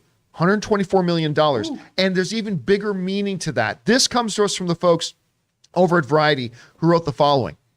Audiences over 40 years old, the people who were top of mind when Paramount greenlit another Top Gun, turned out in force, 55% of the ticket buyers, which is impressive because that is the demographic that has been the most reluctant to return to theaters. Still, the dazzling stunts in Maverick managed to entice significant percentage of millennial moviegoers. 45% of the people who went to go see the movie were 35 or younger, who were not alive when Top Gun opened 36 years ago. The film's positive word of mouth should be very helpful in continuing to reach younger crowds. And that, again, comes to us from Variety. And this is why, number one, which, by the way, Top Gun Maverick, now the biggest opening in Memorial Day movie history. Yeah. I think it beat out one of the Pirates of the Caribbean movies for that thing. It is now the biggest Memorial Day opening weekend in history. Tom Cruise's biggest opening in his illustrious career. All that is great. Biggest opening for a non-Disney or DC movie in 4 years. But maybe the most important part of that, and maybe the part that the industry and theaters are most excited about, was that little fact that Variety put in that article. The people who have not been coming back to the movie theaters in good numbers are the over 40 crowd at this point. They have been the slowest to readopt coming back in. To have a movie like Top Gun come out, and 55% of those record numbers are that over 40, the demographic that haven't been coming back to the movies yet. And what happens when you go to a movie that you love? You want to come back to the movies again. When you go somewhere that has a great experience, whether it's a great restaurant, a movie, strip club, whatever, when you go out and have a fabulous time, you are more likely to go back. I don't know where that came from, but you are more likely to go back if you have a good time. At the movie theater, you don't get covered in glitter. Usually. Maybe. Usually. Depends on what you're doing. There's some movie theaters. Yeah. I bet. 4DX, now including glitter. Glitter. Sploosh. So anyway, it's extremely significant. So just add that to another impressive feat by this movie. Anyway, Rob, you saw Top Gun. I know you loved this movie. What do you think about this $124 million that it made, breaking all kinds of records in its way doing it, but also bringing back audiences who haven't been coming back to the movie theaters yet? What do you see as the most important thing here? Well, I went and saw it again yesterday at the Chinese Theater in Hollywood. And, these are bought by a friend of mine, bought them weeks ago in anticipation of seeing the film. What I thought was really surprising was, first of all, it was very crowded. And the audience, they cheered multiple times. Cried. Multiple claps, cries, sniffles, and whatever. And it to me, this really was a passion project of Tom Cruise. He brought in Chris McQuarrie, an Academy Award-winning screenwriter, to rewrite the script. He worked with Joseph Kosinski, a director that he worked with on Oblivion, which is, I think, a very underrated film.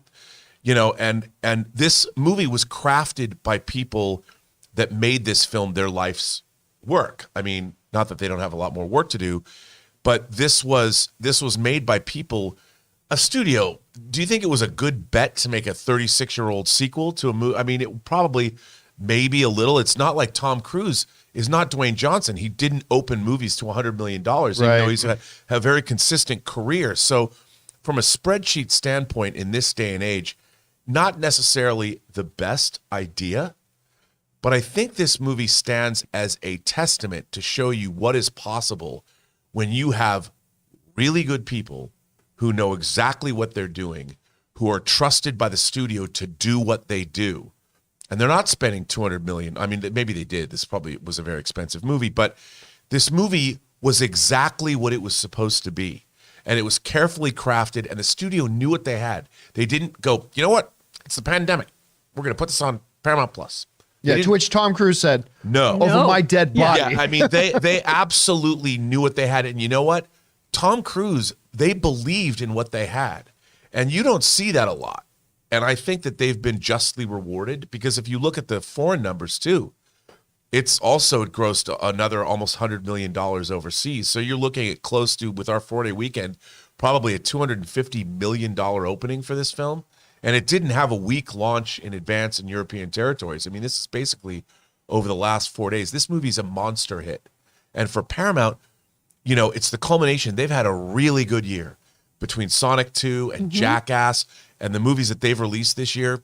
It's been their year. They've made money on all their films, and I think this is a testament to what studio filmmaking should be all about. And I think it's a fantastic result for everybody involved.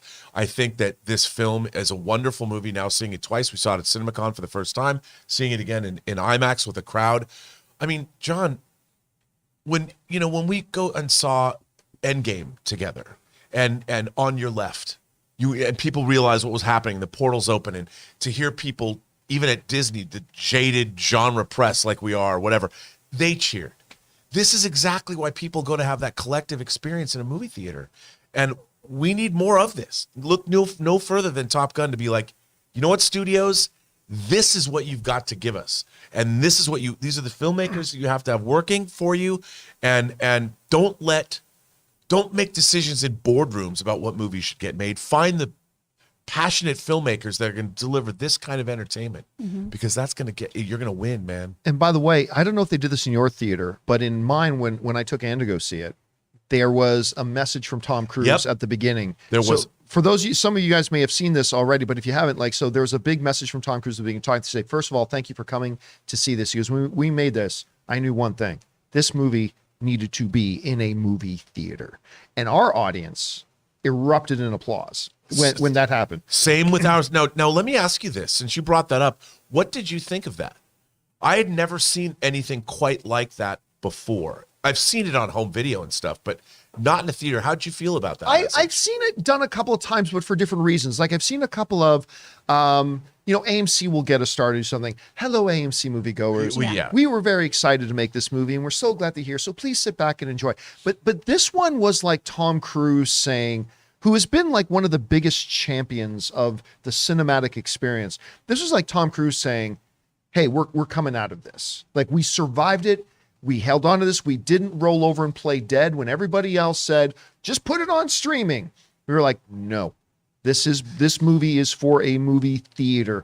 And man, I'm going to enjoy watching this movie on my TV screen whenever comes there, but it will not equal the experience you have watching it in theater. Anyway, Chris, you see all this stuff about the records break, biggest Memorial Day, biggest Tom Cruise opening, bringing the over 40 crowd back into the theaters again. What stands out to you most in all this? Oh, man. Well, first of all, I'm so glad you guys brought up how Paramount was just not going to, well, really Tom Cruise, but Paramount was not going to compromise on this. And that's something we just kept hearing time and time again at CinemaCon in their presentations, too, about how important the movie-going experience is, how studios need to work with these movie theaters, how it's a hand-in-hand symbiotic relationship, right? And I think that's why Paramount is having such a good year, is because they are listening to that instinct. They're going, no, there's a reason why we put things in a theater and we don't do streaming.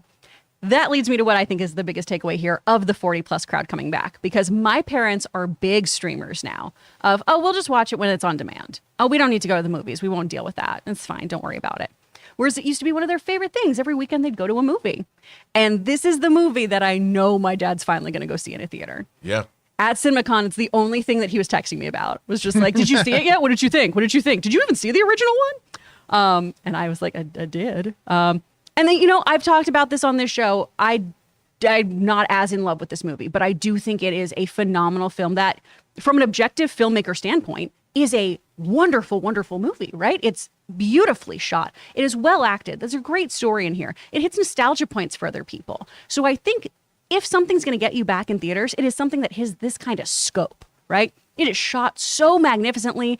Hearing the roar of those jets, it really is. It really, really is. And I say that truly as somebody who's just like, I still enjoyed this, going to see this. I tell everyone they should go see this in a theater. It's something that I'm kind of neutral on, but I'm very, very, very adamant that you go see this in a movie theater instead of waiting to see it 60 days from now when it comes on streaming, because it's not going to be the same experience. And this is how you should experience this movie and see if it ticks all those boxes for you. You know what else, John, too? and I kudos to Paramount for putting out that Mission Impossible Dead Reckoning Part 1 trailer. Yeah, with it. Yeah. We're not getting that movie for more than a year. It's not supposed to come out until June of next year. But seeing that trailer again with all of these global locations, all of these elaborate set pieces. I mean, and it was watching the way it was set up at the Chinese. So that trailer happened. Then the Tom Cruise message happened. And then Top Gun started. And I'm like, okay, this is like, talk about showmanship. I'm sure Tom Cruise might have like leaned in and said, you know what I'd like? I'd really like it if we play this Dead Reckoning trailer, because like you talk about, you don't need to put trailers out a year in advance anymore. This was very calculated. And when I saw that trailer, I'd seen that trailer. I've watched that trailer like 100 times already, but I hadn't seen it in the big screen. And in the big screen, you could see all these details that you can't see small. And I'm like, I was so jazzed. And then it was almost like when Tom Cruise, when it's just a shot of him. It's a simple shot of Tom just Cruise sitting in the chair. And I'm like, Tom Cruise is here to speak just to me, and that's kind of how I felt about it. And I'm like, I'd seen the movie before, and it's so great because the Paramount logo comes on. You hear this, like you pointed out, the gong, the Top Gun gong. I'm like, I felt like I was about to meet God himself in my cathedral of cinema. And by the way, Tom Cruise often talks about the reason he does his own practical stunts is because it just brings another level of realism feel. You know where I really noticed that most in this movie? Watching it again, I really took notice. Something as simple as that they very easily could have tried to do in post visuals and all that kind of stuff. Tom Cruise in his jet launching his F-18 from an aircraft carrier. And it feels different when it's real. Like it's just something about that. Anyway, guys, question is for you. Top Gun is shattering a lot of different box office marks and records all over the place. It's bringing audiences back to the theater who haven't started going back to the theaters yet. What do you think about all this news? What out of all those facts stands out to you as being the most significant? Did you see the movie? If so, did you like it? Maybe it didn't work for you. Whatever you guys think, jump down into the comment section below and let us know your thoughts. All right, guys. Before we get into our live questions now for you guys, we're going to let you guys know that we're going to open up our live questions. So the super chats are now open. Ding, ding. So if you've got a thought, comment, observation, question, or theory that you'd like to fire in, send it on in and we'll read it off here in the second half of the show. But before we get to those questions, and as you start firing those in, we want to hear from another sponsor of today's video, the great folks over at Masterclass. Guys, we want to take just a minute and thank the sponsor of this video, Masterclass. Masterclass is offering classes on a wide variety of topics, like all taught by world-class masters at the absolute tops of their field. Each class is broken down out into individual video lessons, usually like around 10 minutes or so long, and members can explore at their own pace. And each class is supported by downloadable materials, lessons, recipes, or more that you can all find at masterclass.com. For example, are you into streaming? Well, you can take the Building Your Streaming class taught by ninjas so you can sharpen up on your streaming skills. Or if you're interested in independent filmmaking, take independent filmmaking from Academy Award winner Spike Lee. You want to get classes on how to direct? How about from Ron Howard? The very first one I personally looked up and got into was Business Leadership by the great Big Papa Iger, Bob Iger himself. And I was absolutely enthralled with it. I love every single minute of this stuff. If any of those apply to you, you need to try Masterclass. So I highly recommend that you check it out. Get unlimited access to every Masterclass. And as a John Campea Show viewer, you get 15% off an annual membership. Go to masterclass.com/Campea. Once again, to get 15% off your annual membership, go to masterclass.com/Campea. And a big thank you to the folks at Masterclass for sponsoring this episode of the John Campea Show. Okay, it's like honestly one of my favorite things. Masterclass is amazing. The people they have on there, the stuff that you can take, just go on over to Masterclass, sign up. You won't be sorry that you did. All right. With all that down now, guys, let's just spend the rest of our day taking your live comments and questions that you guys have already been firing in. So, Chris, What do we got in there? All right, we've got some support from the Robo Producer, from Pabhuda Misara. Sorry if I said your name wrong. Jay Bling. While his track record isn't perfect, Christopher McQuarrie's credits on Edge of Tomorrow, the recent Mission Impossible films, and now Top Gun Maverick have made him my favorite action screenwriter. He's great. And he's kind of becoming Tom Cruise's go-to guy. I've appreciated his work for a long time. And yeah, he's got a very unique voice. And something kind of magic happens when him and Tom Cruise are working together. So I appreciate him a lot. What do you think about McQuarrie? Don't forget they did the first Jack Reacher movie together, too. Oh, that's right. And then I like that. Not so much the second one, but I like that. I did, too. And remember, McQuarrie wrote Valkyrie, which is the movie where he played von Stauffenberg. Which and is, by the way, I think Tom Cruise's most underrated film. I love Valkyrie. Oh, yeah, and that's when they first really met, and they've been working together ever since then. I mean, McQuarrie, won an Academy Award right in Usual Suspects. So I think he's one of the smartest and probably most accomplished filmmakers working in Hollywood today. And he's kind of under the radar. But I think that they're the same way that Leonardo DiCaprio and Martin Scorsese have a great working relationship. I think McQuarrie's relationship and work with Tom Cruise is one of the most vital pairings of director, screenwriter, and star in a long time. All right. What's next? From James Argenta, Pro for Star Wars Celebration 23. Go to London and Return of the Jedi 4th anniversary panel. Con. It's 2 weeks before CinemaCon 2023. Also, is Ahsoka basically Rebels Season 5? Okay, so a whole bunch of stuff in there. Yeah, that would be a very busy trip if we flew to London, and then we'd be going to, because we're definitely going to CinemaCon again next time. We'll see about that. It kind of feels that way. I mean, it just feels like they are picking up the story of Rebels. And if that is the case, I have zero complaints. Right. Now, the funny thing is here, I've always hated the Ahsoka Tano character. I think it's the most windbagged, stupid character that Star Wars ever done. But when Rebels came along, and the way Dave Filoni started to use the character in Rebels, I started to appreciate the character. And then I kind of fell in love with Rosario Dawson's iteration of Ahsoka. Once really I saw the Rosario Dawson iteration of it, I was like, I'm in. I like whatever I felt about the character before and how it was used before, whatever. I am now in. And she looks great. But it does kind of feel like Rebels the next season. And again, if it is, no complaints, because I really like Rebels. All right, what's next? From Sam Fisher.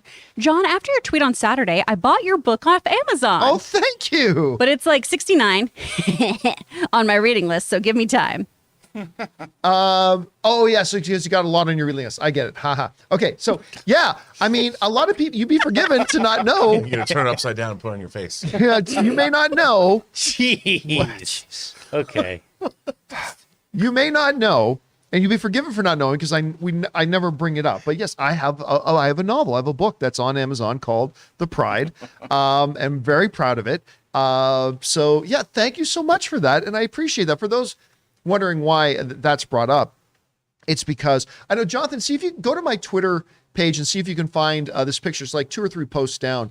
But one of the really neat things at Star Wars Celebration this year, and it's kind of like, it's funny because at Star Wars Celebration at Comic-Con, that's our tribe, right? That's totally our tribe, is those things. So like we had a great time. Ann and I, like every 3 steps, some wonderful person would come up and ask to take a picture with us.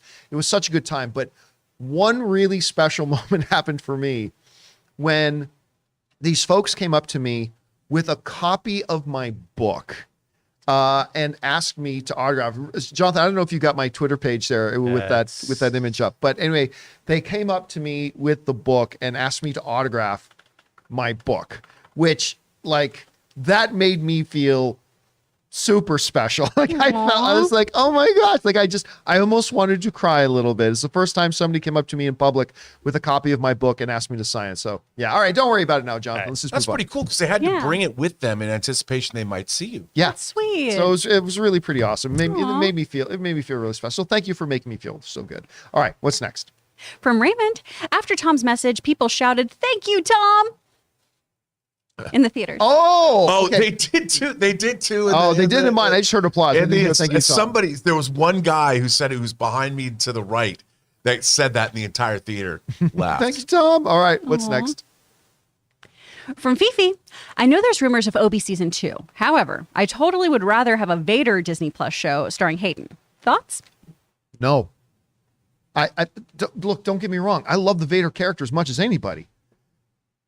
I'm kind of over it. What?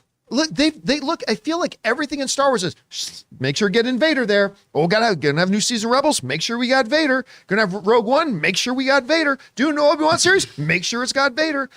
Vader is almost becoming a crutch to them. Vader's awesome. I mean, he's the greatest villain in cinematic history. But it's time to move on from the character. And I get it. Like, look, there's a potential story there. Okay, now let's tell the story, again, going backwards. Let's tell the story about him hunting down all the Jedi. Okay, but do we need that story? We get it. We know what happens. I don't know. I kind of feel like they shouldn't, but it's a cash cow. It would be automatic views. I wouldn't be surprised if they did it. I would say no to it, though. There's been some really interesting again, canonically or not, in the comics, in the Vader comics. There's been some pretty good storylines that I could see them using to base a Vader show around, a limited series. Again, it comes down to character and story, but there's some pretty cool stuff in those comics that I could see them using to jump off as a jumping off point to make a limited series. All I see is fear and dead men. Was that Vader down? Was that one? Anyway, but all I see, we surrounded by the rebels. Oh, you're surrounded. You're out there. Well, all I see is fear and dead men. Is that the book where the Palpatine and Vader are on that? No. That's from the novel Lords of the Sith, which Yeah. is like an amazing novel. What if they adapted that? I don't know. I mean, I would Getting Palpatine and Vader together? Yeah. So for those of you who That don't could know, be dope. Lords of the Sith might be like right up there with Claudia Gray's Lost Stars and Tarkin. Lords of the Sith might be, and aside from the earlier Grand Admiral Thrawn trilogy, The Heir to the Empire, it's one of the best Star Wars novels ever written. And it's basically a survival story of what happens when Vader and the Emperor's ship is shot down and they're marooned on a hostile planet. And it's a survival movie with the Emperor and Vader. It's a great book. If you haven't read it, I highly suggest it. All right, what's next? From Tyler V602, finally started watching The Boys. What the hell have I been doing with my life? It's amazing. It's so good. It is so good. so good. And I am so excited that we've got the new season coming up. I just watched a public service announcement from Soldier Boy telling people to just say no to drugs. Yeah. It's great. I cannot wait. I'm so glad you're on board with it, man. All right, what's next? From Al Renshaw, when I'm in LA in September, is In-N-Out a must-try? I hear their burgers are very good. Nope, we're not going to get baited into that. He's just trying to start an argument. So not going to do it, Al. Not going to do it. All right, what's next? From Tacky75, use the Force, Maverick. We're not going to go into spoilers, but for those of you who've seen the movie, it's basically laying out the attack plan on the Death Star. Yes. I mean, it's exactly the attack on the Death Star, but it still works, so I'm okay with it. By design. I mean, you got to love it. Yep. All right, what's next? From Sam Fisher, I mentioned Vader being the boogeyman in the after show because if Vader is so well known, shouldn't Obi-Wan have already known Anakin was alive? The universe doesn't know Vader is Anakin Skywalker. And look, for a long time, the even existence of Vader was kept not super top secret, but it depends on which books you listen to. But he was kind of the Emperor's man in the shadows, right? But I mean, in the novelizations, which are supposed to be canon, if you found out that Darth Vader used to be Anakin Skywalker, your subscription to life got canceled. You were dead. It was not allowed. And even Tarkin and Vader, who had a mutual respect for each other, didn't speak of it openly. Even Thrawn and Vader, who developed a good mutual respect, Thrawn kind of let him know in a very roundabout way that he knew he was, and Vader nearly killed him just for knowing. So I don't know. It's weird. All right, what's next? From Christian, what do you think is Steven Spielberg's most underrated, underappreciated film? It's his best film, Amistad. Amistad with Djimon Hounsou is I think his best film, his most underrated film. I watch that movie at least once every year, and I actually think it's his best. What do you think is most underrated? I think it's Empire of the Sun. Me too. Yeah. Because that movie's wonderful, and I love Amistad too. But I think that there's people don't talk about these movies. Yeah. Now, just so we can get it out of the way, Ray, What's Steven Spielberg's most underrated film? You guys know. I don't know, Chris. What do you think is his most underrated film? Tintin. Freaking Yeah, love Tintin. I like that movie too. It's actually. great. Yeah. And I before was very mad that I was like, why is he doing friggin' West Side Story? I want Tintin too. And then I ate my hat. Yeah, that movie's best film. so I thought good. it was the best film of the year. Yeah. All right, what's next?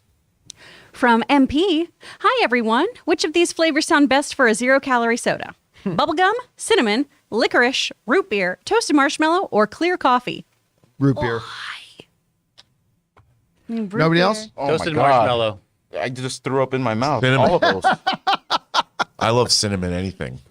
Maybe Yeah, a the little- marshmallow. I Oh, man, hate that's soda, gross. so So that, marshmallow that would be a hard sodas. I one. don't like how it tastes. All sodas? All sodas. Listen, I don't like a soda beer. to go to. I just think all beer tastes the same, and it's all like I Silly. remember Anne. That's took, silly. We were at a bar in San Diego, and she got us what's called a flight, Yeah. a beer sampler flight, and like one is this, and one's a German lager, and one's a whatever. I'm like, okay, that beer, beer has this like, So I get it. I But just don't aren't think- Canadians aren't you like on? Isn't beer part of your blood? It's a genetic I think they build it into your DNA. Yeah. That and playing hockey. So they were so busy putting in my hockey DNA that I guess they forgot, Forgot the the beer, beer. DNA. Man. And You your, know, your John- dance crew DNA. You Yes, know, my dance crew DNA. Yes. John Bret Hart did say your beer is butter. Your beer is butter. You know, when he Oh, was 'cause talking of how about you the put your U.S. popcorn.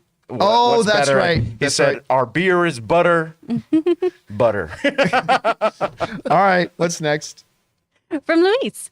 Good morning, everyone. I'm 42 and I saw Top Gun Maverick last Thursday at 2 p.m. However, the theater was empty. We were only 2 people. I thought it was amazing and better than Doctor Strange and Spider-Man No Way Home.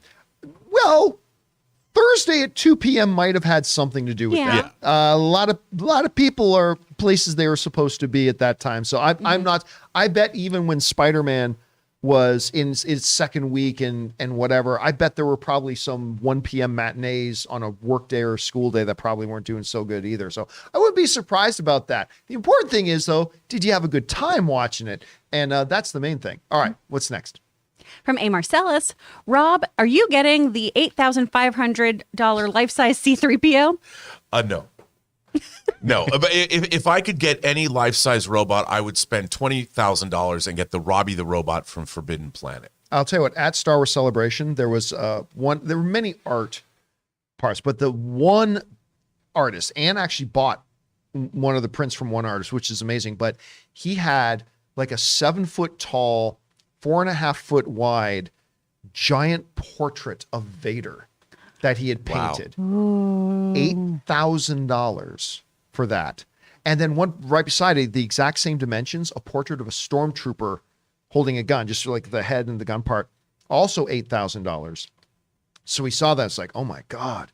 We came back like an hour later, just these big sold things on them. So, and but Dang. same guy came around and said, this will look great in my home. I'll buy them both. $16,000 check. Yeah. Wow. Dang. I mean, I would buy an $8,500 C-3PO life size. I'd love to get, build a home theater and at the bottom have a life size Vader and 3PO. I just, at this point in my life, I don't see having, even as crazy as I might be, that's a lot of money. That's a lot of money. Yeah. And they start moving at night, too. You come back, you come down and says, that wasn't there. I know it wasn't Or how about standing there. R2's just gone and you're like, what happened? You didn't put a restraining bolt There's on no it. stable. All right, what's next? From J Master. Fun fact, the mountains in Top Gun Maverick trailer are the Cascade Mountains here in Seattle. The scene was filmed here in Washington. Yep. I had no idea. Yeah, as a matter of fact, what was really cool, I don't think we sat through the end credits for Top Gun. No, we didn't. There's an extensive list of all the military personnel that assisted in the film, and one of the places that they listed was the Whidbey Island Naval Air Station, which is from Seattle area, which I thought was pretty cool. And it was really kudos to the people at Top Gun for giving all of the military credit at the end of the movie. That was very classy. Okay, now we got a lot to go and we're a little bit behind, so let's keep going here as fast as we can. All right, what's next? Sin Vendetta, who sends in an almost $20 super chat. Thank you, Sin Vendetta. John, I owe you an apology. Aw. I have been so absorbed in the whole Depp versus Heard trial that I haven't watched this show in like 3 weeks. But now that the trial is almost over, I'm back now. Sorry, John. No, that's fine. Hey, listen, the nice thing about the fact that our show is on YouTube is you can watch it anytime you want. Yeah. So that's the great thing about it. And hey, listen, it's a long show, man. We do a 2-hour plus show a day. We're just glad that you're here and a part of our community, man. So thanks for being here. All right, what's next? From Blake, hey team, I finally watched Everything Everywhere All at Once, and all I gotta say is, Raccacoonie! Yeah, that's one of the most quotable, best things coming out of that movie. I won't say what it is for those who don't know. Again, it is still, after Doctor Strange, after Top Gun, it is still my number one movie of the year. Everything same. Everywhere All at Once is still for me the best movie of the year. The Batman is still my second, and The Northman is still my third. So that's still my top 3. Top Gun's in my top 5 there. I don't know where it's going to be by the end of the year, but it's been a pretty good year for movies so far. So we'll see where we're going from now. All right, what's next? From Stubble McShave, 82 and 94 had many good comedy, drama, and thriller and sci-fi films. 94 was Jim Carrey's year, Dumb and Dumber, Ace Ventura, and Mask. Best pick category was Sick, and I love True Lies. Good years. Listen, here's the thing. I'm not a date guy. I could not tell you what year anything came out. Other than Star Wars, I can't tell you what year. I would struggle to tell you what year Endgame came out. I'm not good with dates at all. But yes, True Lies, my favorite action film of all time. What was your favorite 94 film? Because I know you do know all these years. Oh, I don't know all of them, but True Lies is definitely up there. But he mentioned 82. Do you know what next month, June, it's the 40th anniversary of, check it out, Poltergeist, Star Trek II, Blade Runner, John Carpenter's The Thing, and E.T. all opened in the same month. Wow. In the same month. Same month in 1982. That might be the greatest month in cinematic history. It was definitely one of them. And actually, it was in May, but Road Warrior celebrates I think we just had its anniversary. But can you imagine, John, Sophie's Choice, Poltergeist or Star Trek II, same day, June 4th. I mean, I went and saw Star Trek II 4 times in the same day, saw Poltergeist the next day. But still, that was a tough day. They're here. 1994, the only action movie to see, Lion King. Oh, was that 94? Yeah. That's it. jeez. Man, when you were a kid, that movie was everything. It was. All right, what's next? From Sam Fisher, didn't Reva say she searched the archives? I can see her being obsessive enough to look for every file and find a buried recording calling Anakin Vader. Yeah, I'm pretty sure, though, that Vader's not a moron.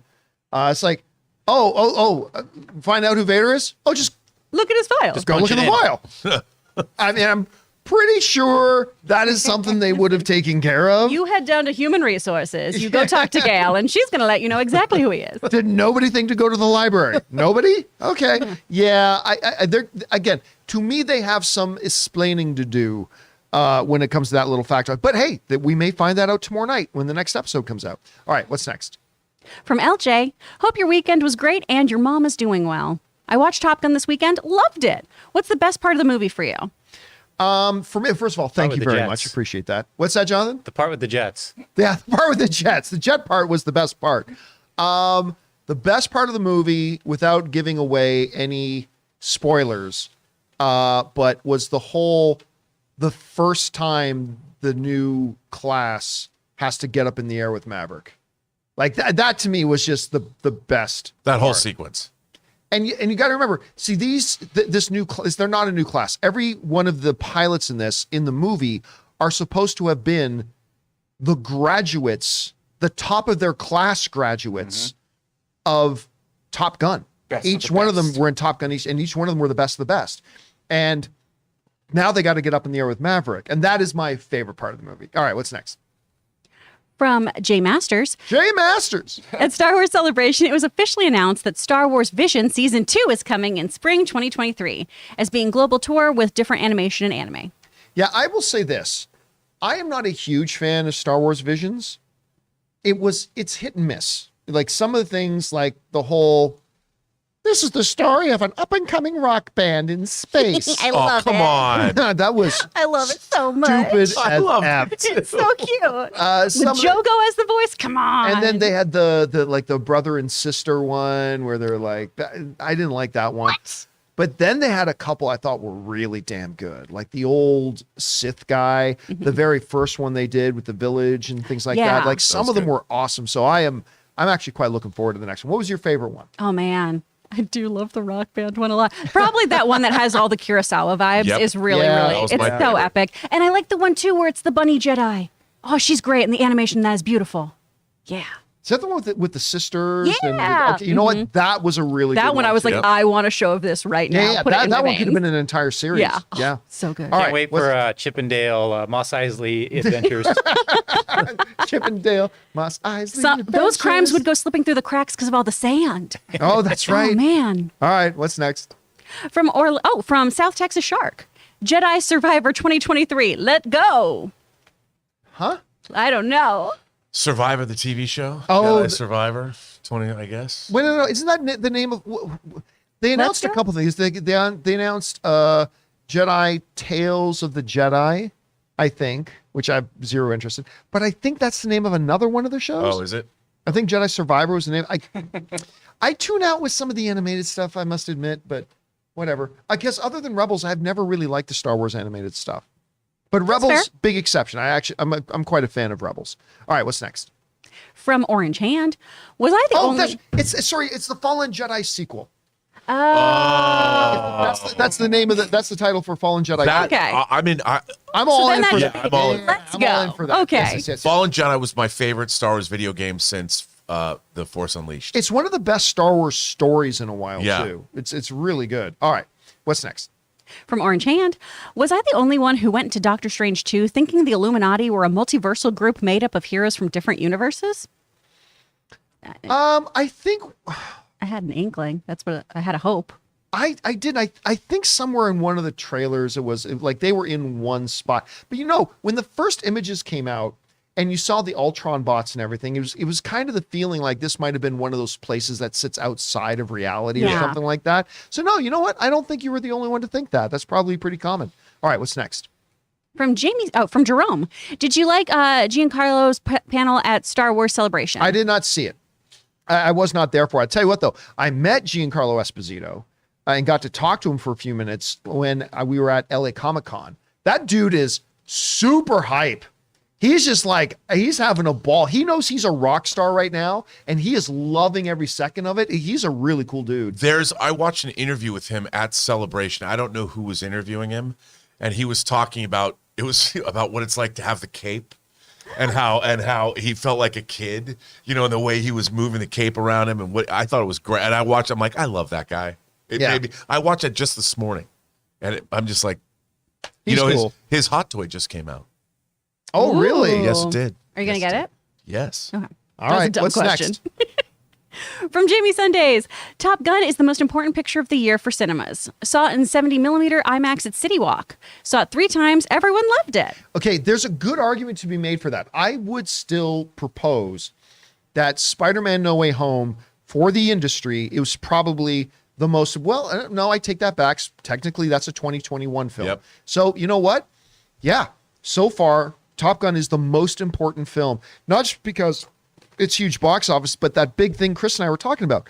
It is bringing back a demographic to the theaters that have not started coming back yet. Yeah. And that alone is super significant. The Yeah. fact that it is the biggest non-Marvel and DC and Disney opening film in 4 years. I mean, there's a lot of reasons for that. So I think you're absolutely right. It's the most important film of the year so far. All right, what's next? From Caden, as a diehard Star Wars fan, I loved the announcements they made at Celebration. However, no movie announcements. That's a really hard pill to swallow. And confusing. Yeah. How can you be at Lucasfilm and not understand the importance of that? And understand, yeah, we got no movies coming out in the next year. Okay, just bring out Taika. Yeah. Just bring out Waititi to talk for 10 minutes on a stage about why the Star Wars universe is awesome and why he can't wait to play on it. And I'm so excited to bring you a story that me and so have come up with, and we're bringing, I mean, just something to give some attention to it. It's Star Wars Celebration. Yeah. Not that this pigeonholes them, but it's Lucasfilms. Yes. It's in the name. It's Just Lucas do it. Film. All Yeah. right. What's next? From P-Dot, Rob, I never have seen The Godfather until this month. Watched every full cut remastered versions of the trilogy. Already started The Offer, baby. Well, I'm glad. I mean, look, to me, The Godfather it's an epic story, beautifully told.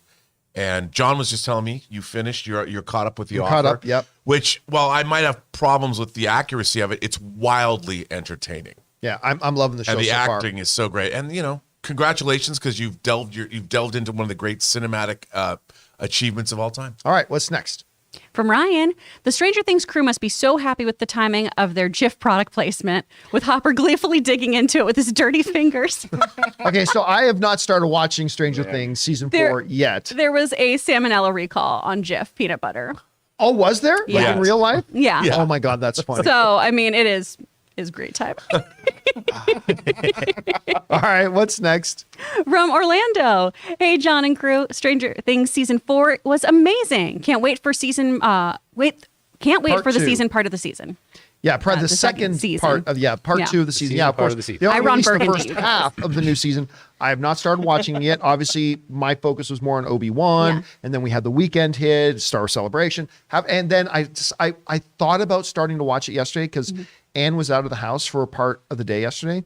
So I thought, okay, I can either watch Stranger Things or I can get caught up on, because I'd only seen one episode. I need to get caught up on The Offer, and I opted for The Offer. Super glad that I did. By the way, a TV series is basically telling you, or like dedicated to preaching at you, movies are way better than TV. Like it's a TV series that is all about movies are better. That's the whole thing. By the way, 2 incredible speeches in that show. One near the first half of the Offer, where Miles Teller's in the movie theater and they just watched Planet of the Apes, and he gives this 5-minute speech about the magic of the movies. And he goes, I never saw my mom cry in my life, except in a movie theater. And like just talking about the glories. And then in the last, I think, episode, when Evans is giving his pitch to the board and talking about the importance and the magic of movies and stuff like that, it's like, oh my God. By the way, I am loving The Offer. I don't care what the fucking critic rating on this thing is. This show is awesome. I mean, hey, listen, it's all subjective, yes, but I'm watching this. What is there not to like? Yeah. This is so fun. Anyway, sorry. So entertaining. Next, what's next? From Sam Fisher, why does everyone want a Mace Windu series? I get that he was distinct and an individual, but he didn't seem special. Is it just because it's Sam Jackson? I think a lot of it has to do with it, Sam Jackson. Yeah. I mean, listen, last I checked, there was the Mayo Medical, whatever they're called, Mayo Medical Institute, whatever. The more Sam Jackson in your life, the better. The healthier you'll be, you'll smile more, you'll live longer. Why not? I'm with you. Mace Windu is not one of the more intriguing Star Wars characters to me. No. But, when you have Anakin Skywalker saying, as what is it, wise as Master Yoda, as powerful as Master Windu, I mean, you're talking about a legit badass. And that in and of itself is kind of interesting. But yes, I've never really felt that we need to revisit that character. Not really. All right, what's next? From Temple DC, Top Gun was an amazing surprise. I expected it to be good, but I was blown away by how the nostalgia gave so much meaning to the new story. It was a beautiful, character-centric story about fighter jets. I mean, it's just great. And they never even mention the name of the country they're attacking. It's never even mentioned. It's like, they just refer to it as the enemy. Okay, we're entering enemy airspace. Which enemy is that? Nah, one of them. It doesn't really matter. Those guys. those other guys. All right, what's next? From Spencer Smothers, loved seeing Family Video and Stranger Things. I live in Detroit and we had Family Video here. Unfortunately, they finally closed their doors last year. Wait a minute. They made it to last year? That's impressive. Like, I think it didn't just like the last Blockbuster finally close down? Like last year, something like that? So.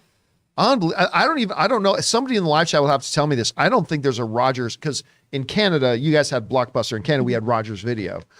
I don't know. Somebody has to tell me if any Rogers videos still exist. I certainly haven't seen one in any of my trips back to Canada. All right, what's Canada's next? just like an alternate universe, isn't it? It's just an alternate universe. Of It's like the Upside Down with better beer. I was going to say, but everyone's nice and you have routine. That's what I mean. It's the by upside that down. definition, we would We're be the upside down. Yeah, We're the okay, maybe Demogorgon. that's All right. Yeah, that's right. The America is the upside Yeah. down of Canada. All right. What's next? From Gerardo, you were right. Hamada testified Amber's role was never reduced. She was almost recast due to lack of chemistry with Momoa. Yeah, we talked about that, right? It's Yeah. like, no, they were not going to reduce her role because of any of the drama. None of that was real. I don't care if Amber Heard believed it or not. None of that was real. Yeah. And by the way, he ain't wrong. I really like Aquaman, the first one. I do. I personally think Amber Heard's a very good. I like seeing Amber Heard movies. I do. I mean, she's not as good of an actor as Johnny Depp, but still, she's good and everything like that. But no, there was no real chemistry between Jason Momoa and Amber Heard in that movie. It ain't Jason Momoa's fault. I'm not saying it's any of the actor's fault, but there was not. And those two just didn't click. And I could totally buy them thinking about maybe going in a different direction to make that work. Because listen, if Tony and Pepper, if Robert Downey Jr. and I almost called her Gwen Stefani, Gwyneth Paltrow, that's a movie. totally different Iron Man movie. Wow. If Gwyneth Paltrow and Robert Downey Jr., if their chemistry did not work in that first Iron Man, there would have been a new somebody else Yeah. in the next one. And I totally see that. All right, what's next? From Taki75 again, it was a nice moment. Let's not ruin it. And that's how you end an emotional scene. And we're not even going to talk about what that's to. Okay, Yeah. what's But next? that was great. Yes. All right, what's next? One of the best lines of the year. Jay Master sending in a Jay $20 Master! super chat. Thanks, Jay. Baby Yoda makes an appearance at the Mandalorian Plus panel with a teaser trailer shown for Mandalorian Season 3 at Celebration. Also a first look at Ahsoka that shows Sabine Wren, Hera Syndulla, and Ezra Bridger. Did they show the actor? I do not know. I did not watch that one. I'm going to assume they didn't show the actor. It might have been because from everything, like as far as I know, the last I heard was that Ezra Bridger was going to be played by Kid from Aladdin. Oh, yeah. Oh, yeah. And why am I freezing on Kid? Guys, What's his name? No, I don't have it. It's great casting, though. yeah, guys in the live chat, if you guys remember his name, I cannot remember his name for the life of me right now. Mina Massoud. Mina Massoud, who was so delightful in Oh, Aladdin. he's great. Yeah, talk about good chemistry. Him and and Naomi Scott. Naomi Scott Oh. had great chemistry. Yeah. That was so good. Yeah, so I have no idea if he's going to be playing that or not. I have no idea, but Oh, I hope so. Oh, my That'd be God, I good. hope so too. That would be really good. All right, what's next? From Santiago, rewatched Captain Marvel yesterday. Top 10 of my MCU faves. Why do you think the movie got so much hate when it came out? Thoughts on the movie? Well, look, I'm not going to fall in that. Like everybody knows why there was a small, very vocal, toxic Yeah. people who, and then there were some people who just like me watching Hawkeye. I just watched Hawkeye, didn't work for me, didn't like it. Some people watched Captain Marvel, didn't work for them, didn't like it. Nothing wrong with that. I don't think it's personally for me. It's not one of the better MCU movies. I'd agree with that. I enjoyed it. Not one that I feel like I need to. There's a number of MCU movies I feel I need to go back and watch every year. And Captain Marvel's not one of them, but it definitely has a bunch of upside. I enjoyed it. I got to say, I saw it 3 times in the theater. Really? For whatever reason, being that it's a space movie, you had basically space cops. You know, I was like, I like this movie. Like, I didn't expect it to be top tier MCU, but it just appealed to me on many different levels. Right. And I liked it. And I unapologetically love my Captain Marvel hot toys. Yeah. Oh, I'm sure. I love the uniform. I love everything about it. I mean, was Brie Larson the most charismatic person? I would have liked to have had her be a little bit more, with a little bit more I think that had swagger. more to do with the script. I was going to say the How they writing wanted of the her character to character. come that was the Yeah. problem. That was the problem. But Yeah. I liked the design of it all. I liked Jude Law. I mean, I liked it. Yeah. And it's fun. I keep forgetting the name of the guy from Bloodline, who played, who also played. He was in Rogue One. Ben Mendelsohn. Ben Yeah. Mendelsohn. He's Mendelsohn was amazing. great Yeah. in He that was movie. awesome. Yeah. Yeah. And I again, love Sam him. Jackson, more Sam Jackson. Your life, the longer you Yeah. live. And It's a Coulson. medical fact. It's science. All right. Oh yeah, and seeing Coulson back was really Yeah, good man. too. All right, what's next? From Sam Fisher. I'm sure your answer is movie, but would you rather have a Star Wars movie directed by Bryce Dallas Howard or a whole TV season directed by her? Movie. Oh, that's easy. Yeah, movie. Look, it. all I know is I'm looking forward to seeing whatever Bryce Dallas Howard does next. Yeah. I mean, I first met Bryce Dallas Howard. I did an interview with her and Emma Stone at the same time. And it was the first time anybody had done an interview with the two on-screen Gwen Stacy's at the time. But that was the first time I ever met her. She's delightful. What she has done with Star Wars and in her time there has been great. But yes, always 100%. I want to see her do a movie. All right, what's next? Sam Fisher. Someone posted on Twitter a pic of the Grand Inquisitor from Rebels with the caption, "I want to lick his forehead horizontally because of the ridges." And listen, the big question that a lot of people have had is like, wait a minute, he can't be dead because Grand Inquisitor's like, we're all assuming that's the same Grand Inquisitor. There's definitely definitely obvious similarities, but it could be that some of those similarities and markings could be more of a reflection of something that's done to you when you become Grand Inquisitor. I don't know. We will have to wait and see. But Or he's I a did clone. love the Grand Inquisitor in the show. What's that? Or he's a clone. I was Or also a clone. told Yeah. that he has 2 stomachs. That Yes. race has 2, so maybe he didn't die. You know. Yeah, like he may have survived. Look, we did not see Reva chop his head off. So I don't know. Again, we're only about 36 hours away from finding out more because True. tomorrow's game day, so we'll Game find out.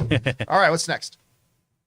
From Jake, sending in an almost $20 super chat. Thank you, Jake. Thank you, Jake. Since both Obi-Wan and Jedi Survivor take place 10 years after Order 66, does that make it likely that we'll see Cal and Obi-Wan or Obi-Wan in Jedi Survivor? The idea of Jedi Survivor serving as a loose follow-up to Obi-Wan does kind of excite me. Listen, I thought there was a possibility that Cal could have, a character from Fallen Order, that Cal could have showed up in Mandalorian season 2. Like when we knew a Jedi was going to show up in the finale. Obviously, the big one up there was Luke as one of the possibilities. But one of those other possibilities, I think a lot of people felt, was Cal. Cal was an operating Jedi out at that time.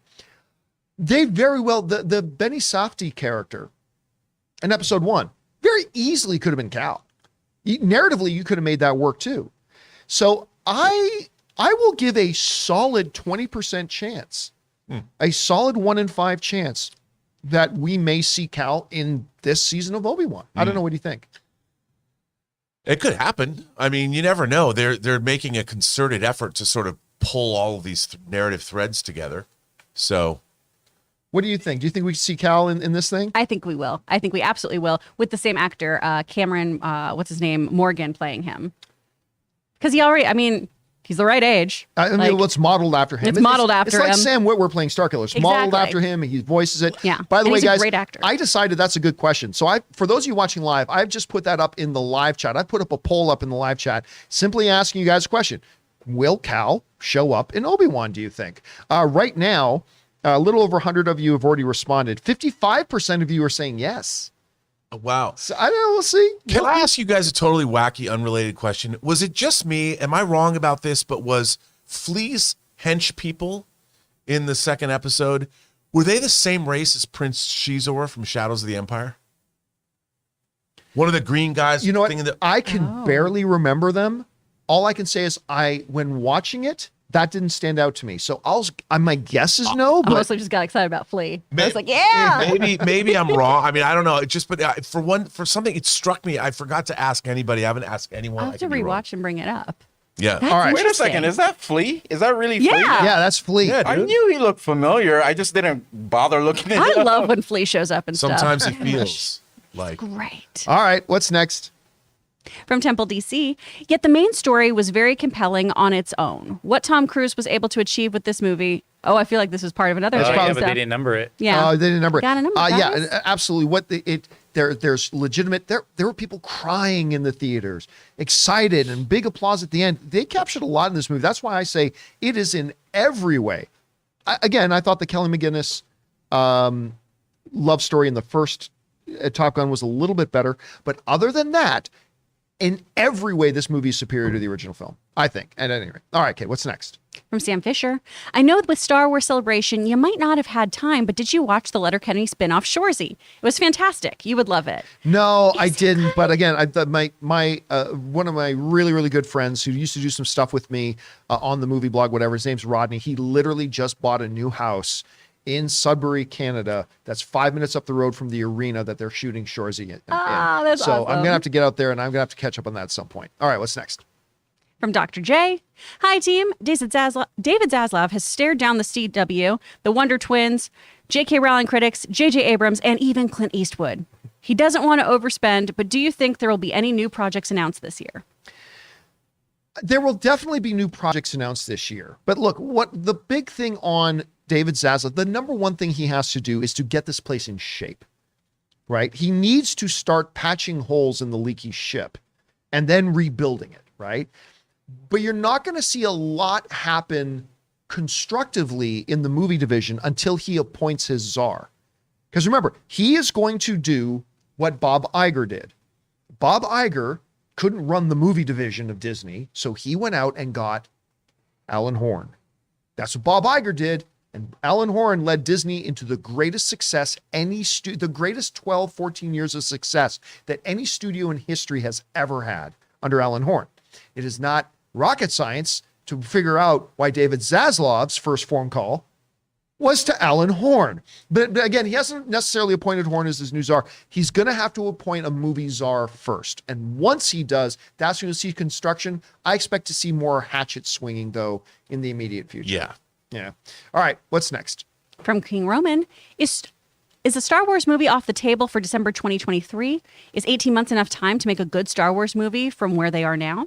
Yes, it absolutely is enough time if they had been working on it pre-production wise under the radar that we haven't heard about, which happens all the time.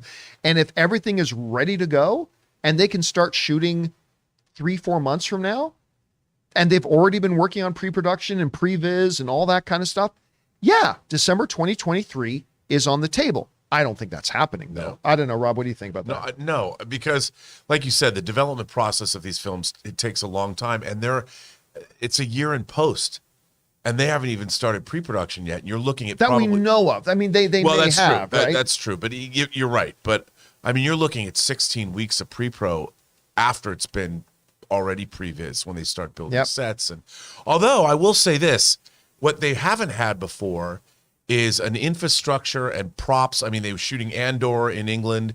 They've got Manhattan Beach Studios where they've been making all the other shows here like Mandalorian and Boba Fett and Obi-Wan. So they have a big head start now, which is what they didn't have before because they've been making these shows. They can mix and match props and all this other stuff. So, but I don't think so. We would know. All right. What's next? From Harry, I was looking forward to Obi-Wan so much more than I was Stranger Things, but these shows aren't even in the same universe. I liked Obi-Wan quite a lot, but Stranger Things Season 4 is phenomenal. Yeah, I'm hearing really, really good things about, look, we talked about the first, how many minutes did there? 8 minutes? Yeah. Of the new season they released, and we talked about that, and that looked great. Yeah. So I'm hearing great things about Season 4 of Stranger Things. Again, unfortunately, we can't do like an after show for it because Netflix are dumb and they just drop everything all at once. Makes it impossible for us to do after shows, unfortunately. But I'm very excited to get on this, and I will very soon. All right, what's next? From J Master again. Hey crew, Jon Favreau confirmed he's writing the script and in pre-production for Mandalorian Season 4 before Season 3 of The Mandalorian premieres in February 2023. No surprise. Look, they obviously already know. Okay, we have had 2 seasons of Mandalorian. It is a fan favorite. People love it. This is a Mandalorian character who's become more popular than Boba Fett, which was never possible. And they figured out a way to do it. It would be ridiculous and irresponsible of them to not already be working on Season 4, because obviously it's time to move forward. All right, what's next? From Danito, movie made 151 million opening weekend, including Monday estimates, which is exactly what Ray predicted. I think he can make a good argument for that hot take. No, see, unfortunately, opening weekend never counts the long weekend. Opening weekend is always the 3-day weekend. That's it. That's always what it means. And it made Denied. 124. And by the way, Ray called 155 is what Ray called, which was still short of that. But no, the opening weekend number for Top Gun is 124 million. It might overperform today. Maybe. We'll get there one day. It still doesn't count, though. It still I doesn't have faith count. for you, Ray. So You'll there's get that one. Movies coming out. Yeah. There's more opportunities. You keep Except making bets one where of these John wins movies nothing. coming out. Except here's the problem though, Ray. One of these days, when the bets get made, it's no longer going to be only me with something to lose. Okay. But one of these days, you're going to want to keep making the bets, but you're going to have to put That's when something the up bets as well. All right, what's next? From Blackjack Hooligan, watched a screening of Star Trek Director's Cut last Wednesday, and it was excellent, Rob. It was my first time seeing it, and it moved me. So thoughtful. Brilliant. Well, you're a man after my own heart. We park our shuttlecraft in the same shuttle bay. All right. Why did that feel dirty? Doesn't it? That's not supposed to It be was dirty. said so sweetly, but I was like, that just feels was like a the- it weird was Star the Trek come delivery. online. It's the delivery. Yeah, it's always about the delivery. I mean, you can say, you can have a character saying, "Have a good day at school, Billy," or you can say, Have a good day at school, Billy. Oh my gosh. Yeah. It's disturbing how natural that Van felt Halen. coming from you.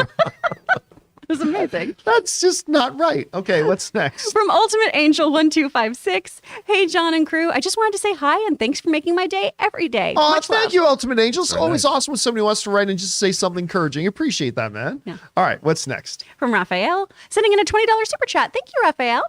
Maverick is a must-see in the theater. Dolby or IMAX or both. It thrilled me, moved me, gave me everything I needed for a Top Gun sequel and more.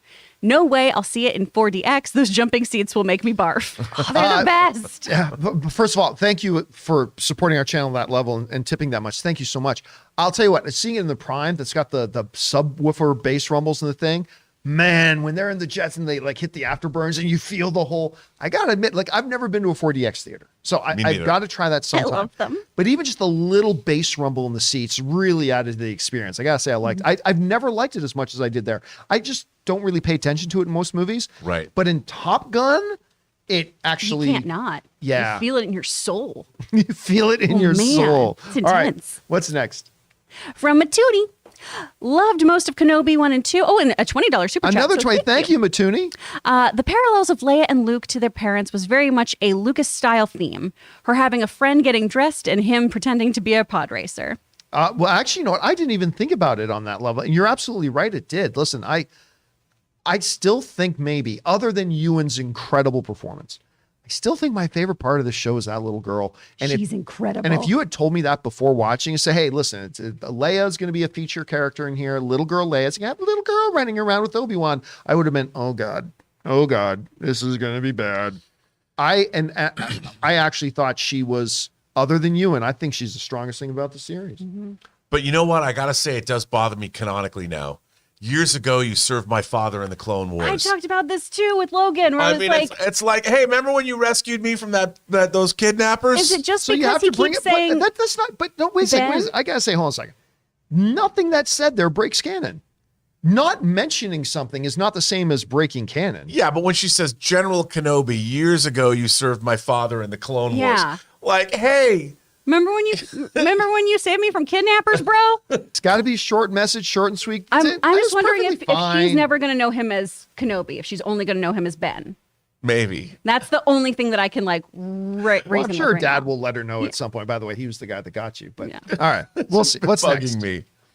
From The Sky Blaze. Saw 86 Top Gun for the first time in 2016, and it didn't live up to the hype for me. Maverick exceeded the hype. One of my favorites of the year so far. Listen, there are many people, like my wife, Anne, did not like the original Top Gun. I mean, and it's surprising. Like when I remember I put out a tweet after we saw Top Gun for the first time, and I said, this new Top Gun is in every way better than the original. I was surprised how many people responded by saying, I never actually liked the original Top Gun all that much. Because we think of it as one of the all-time classics, right? But in reality, not a lot of people view it very, very high. Yeah, I mean, I look, I like Top Gun, but it is a confection. You know, it's like going to the candy store, going to the state fair and getting a bunch of cotton candy. It is a complete fabrication of the MTV aesthetic. I mean, it's not, doesn't have a lot of substance. It's beautiful to look at. It has a very thinly veiled story, but it's Lots of volleyball. yes, it's not a movie. It's definitely a movie that was designed for a specific generation.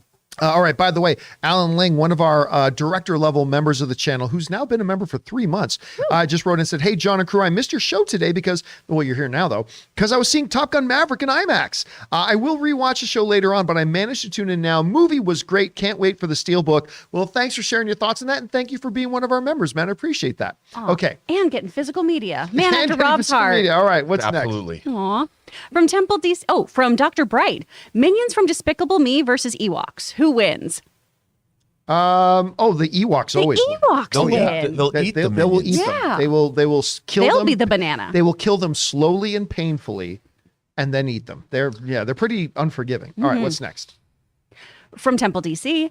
Gave a relevance to a story that didn't think was possible after so many years. Oh, that's the Top Gun Yeah, one. again, remember, guys, if Okay. you're writing multiple parts, you got to put in this number so we know Yeah. what to do. But yes, it did. It absolutely did, Temple. All right, what's next?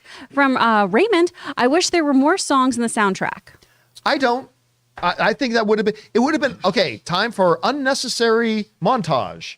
You know, Right. they did that with the one beach thing. I think it was good enough. Yeah, I mean, more songs. That was a crutch that they would use, especially in the 80s. Time for a musical montage. This movie had too much emotional beats, character beats. I think music would have distracted. Yeah, I agree. All right, what's next? From Sam Fisher, I'm with Rob. I've always said I want to see a modern day Star Wars story, a story set in a galaxy far, far away, but not a long, long time ago.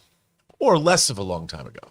I mean, look, Fairly recent time ago. I mean, George Lucas pointed this out before. People take that too literally. Like, it did not actually happen. Like, it's in our reality. Star Wars is in a completely different reality. It's not like some people, I've had people write over years, what if like in the next movie they discover Earth or something like that? It's like, no, you don't understand. A long, long time ago in a galaxy far, far away is basically George Lucas saying this is a make-believe world. So there is no really modern time, but I do want to see these time frames start moving forward, even if it's by 1,000 years. All right, what's next? From Stubble McShave, Paramount surely need the money from Top Gun.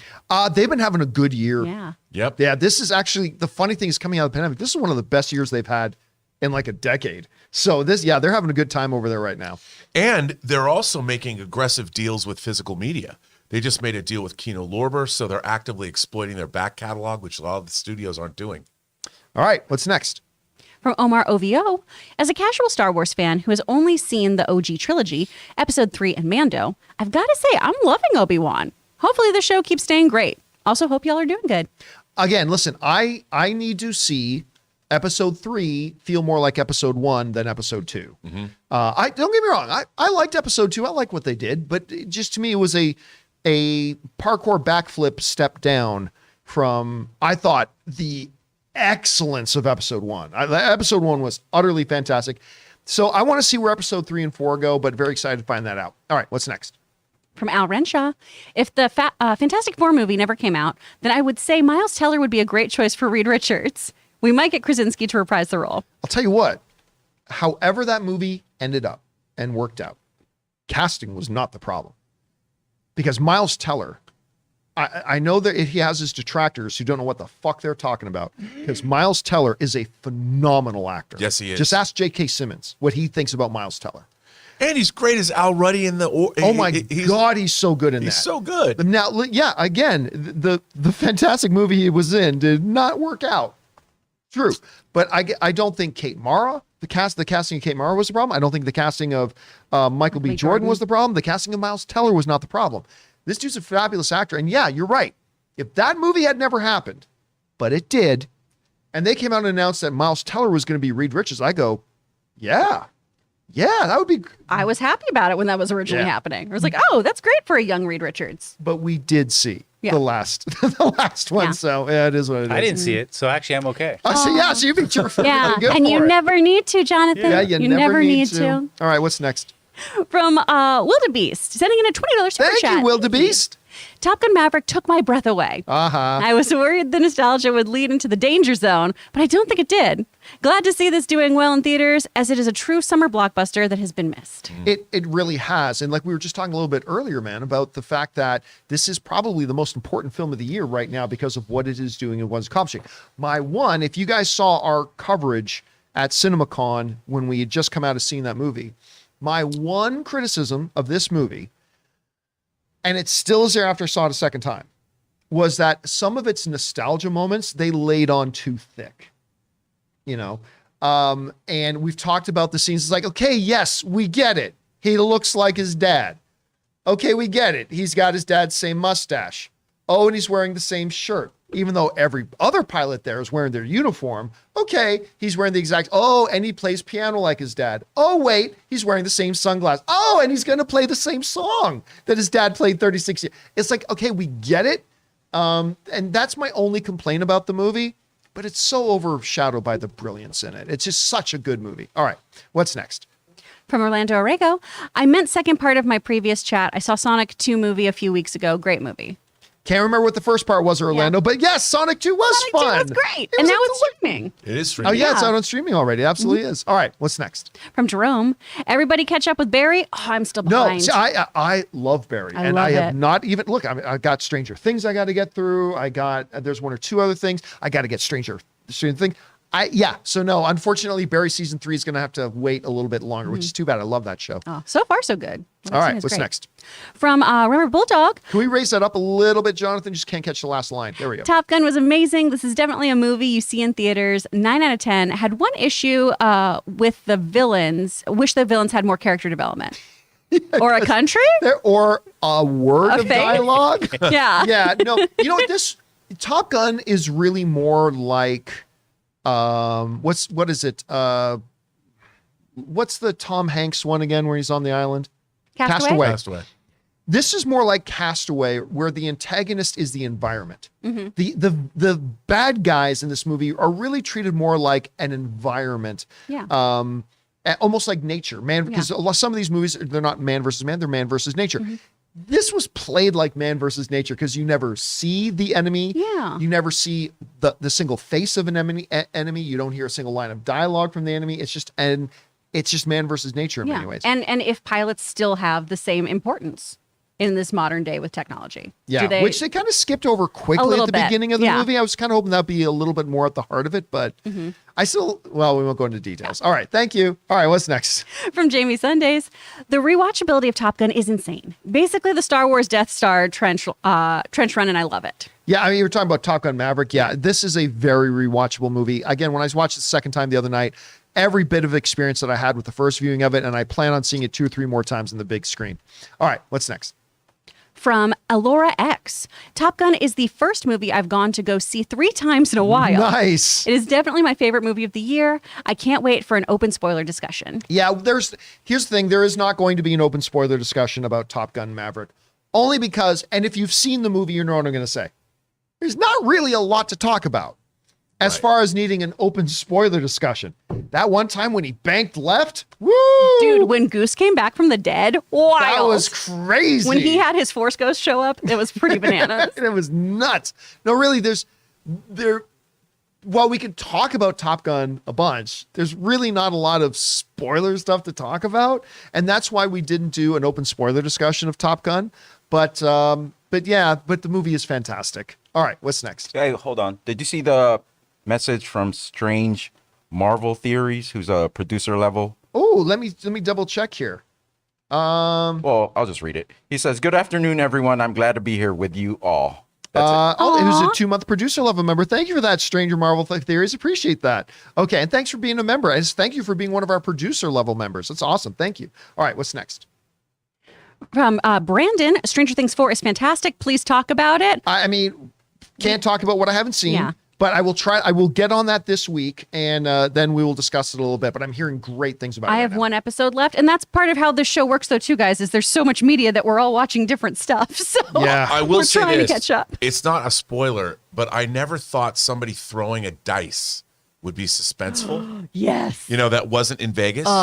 But you'll see. You need to play more Dungeons and Dragons, Rob. Well, I wasn't going to mention that, but it has something to do with that. You're gonna love. You're gonna episode freak 1. out. You're gonna Well, I mean, love episode listen, 7 so they even much. put out basically all of Stranger Things is basically one big Dungeons and Dragons game in many ways. As a matter of fact, Dungeons and Dragons, they put out a new starter set a couple years ago where the cover of the Dungeons and Dragons thing is Stranger Things, like with the Demigorgon and all that kind of stuff. Oh yeah, they know Well, that to mesh. You're going to Yeah. love episode 1. Yeah, All right, it's gonna be your jam. what's next? And then we're ending with support, A Chaps and John Wicked. So thanks so much, you guys. Thank you for sending those in, guys. And guys, that'll do it for this Memorial Day installment of the John Campea Show. Thank you so much, everybody. Look, we understood. I was telling them before the show started, I was not expecting half of our audience here today with it being a holiday, but so many of you guys are here. Thank you so much for spending part of your day with us, especially being a holiday. And guys, special thank you to all you guys who sent in those super chats. Number 1, because you gave us great fun things to talk about. But number 2, you supported our channel as you did it. And all of us involved here with the show, thank you guys so much for your support. I want to thank the people sitting around the table with me. First of all, Robert Meyer Burnett. Robert, where can people find you? You can find me on Instagram, RM Burnett. Find me on Twitter, Burnett RM, or find me on my own YouTube channel, Post Geek Singularity, or my website, postgeeksingularity.com. And right beside him, Chris Carr, who didn't go to Celebration, but where can people find you? You can find me throwing axes in the valley today. Also, you can find me online on Instagram and Twitter at Actor Chris Carr. Ray Aura's over there. Ray, where can people find you? It's Ray Aura with a 0. And of course, producer Jonathan, who's been running the show today. Where can people find you?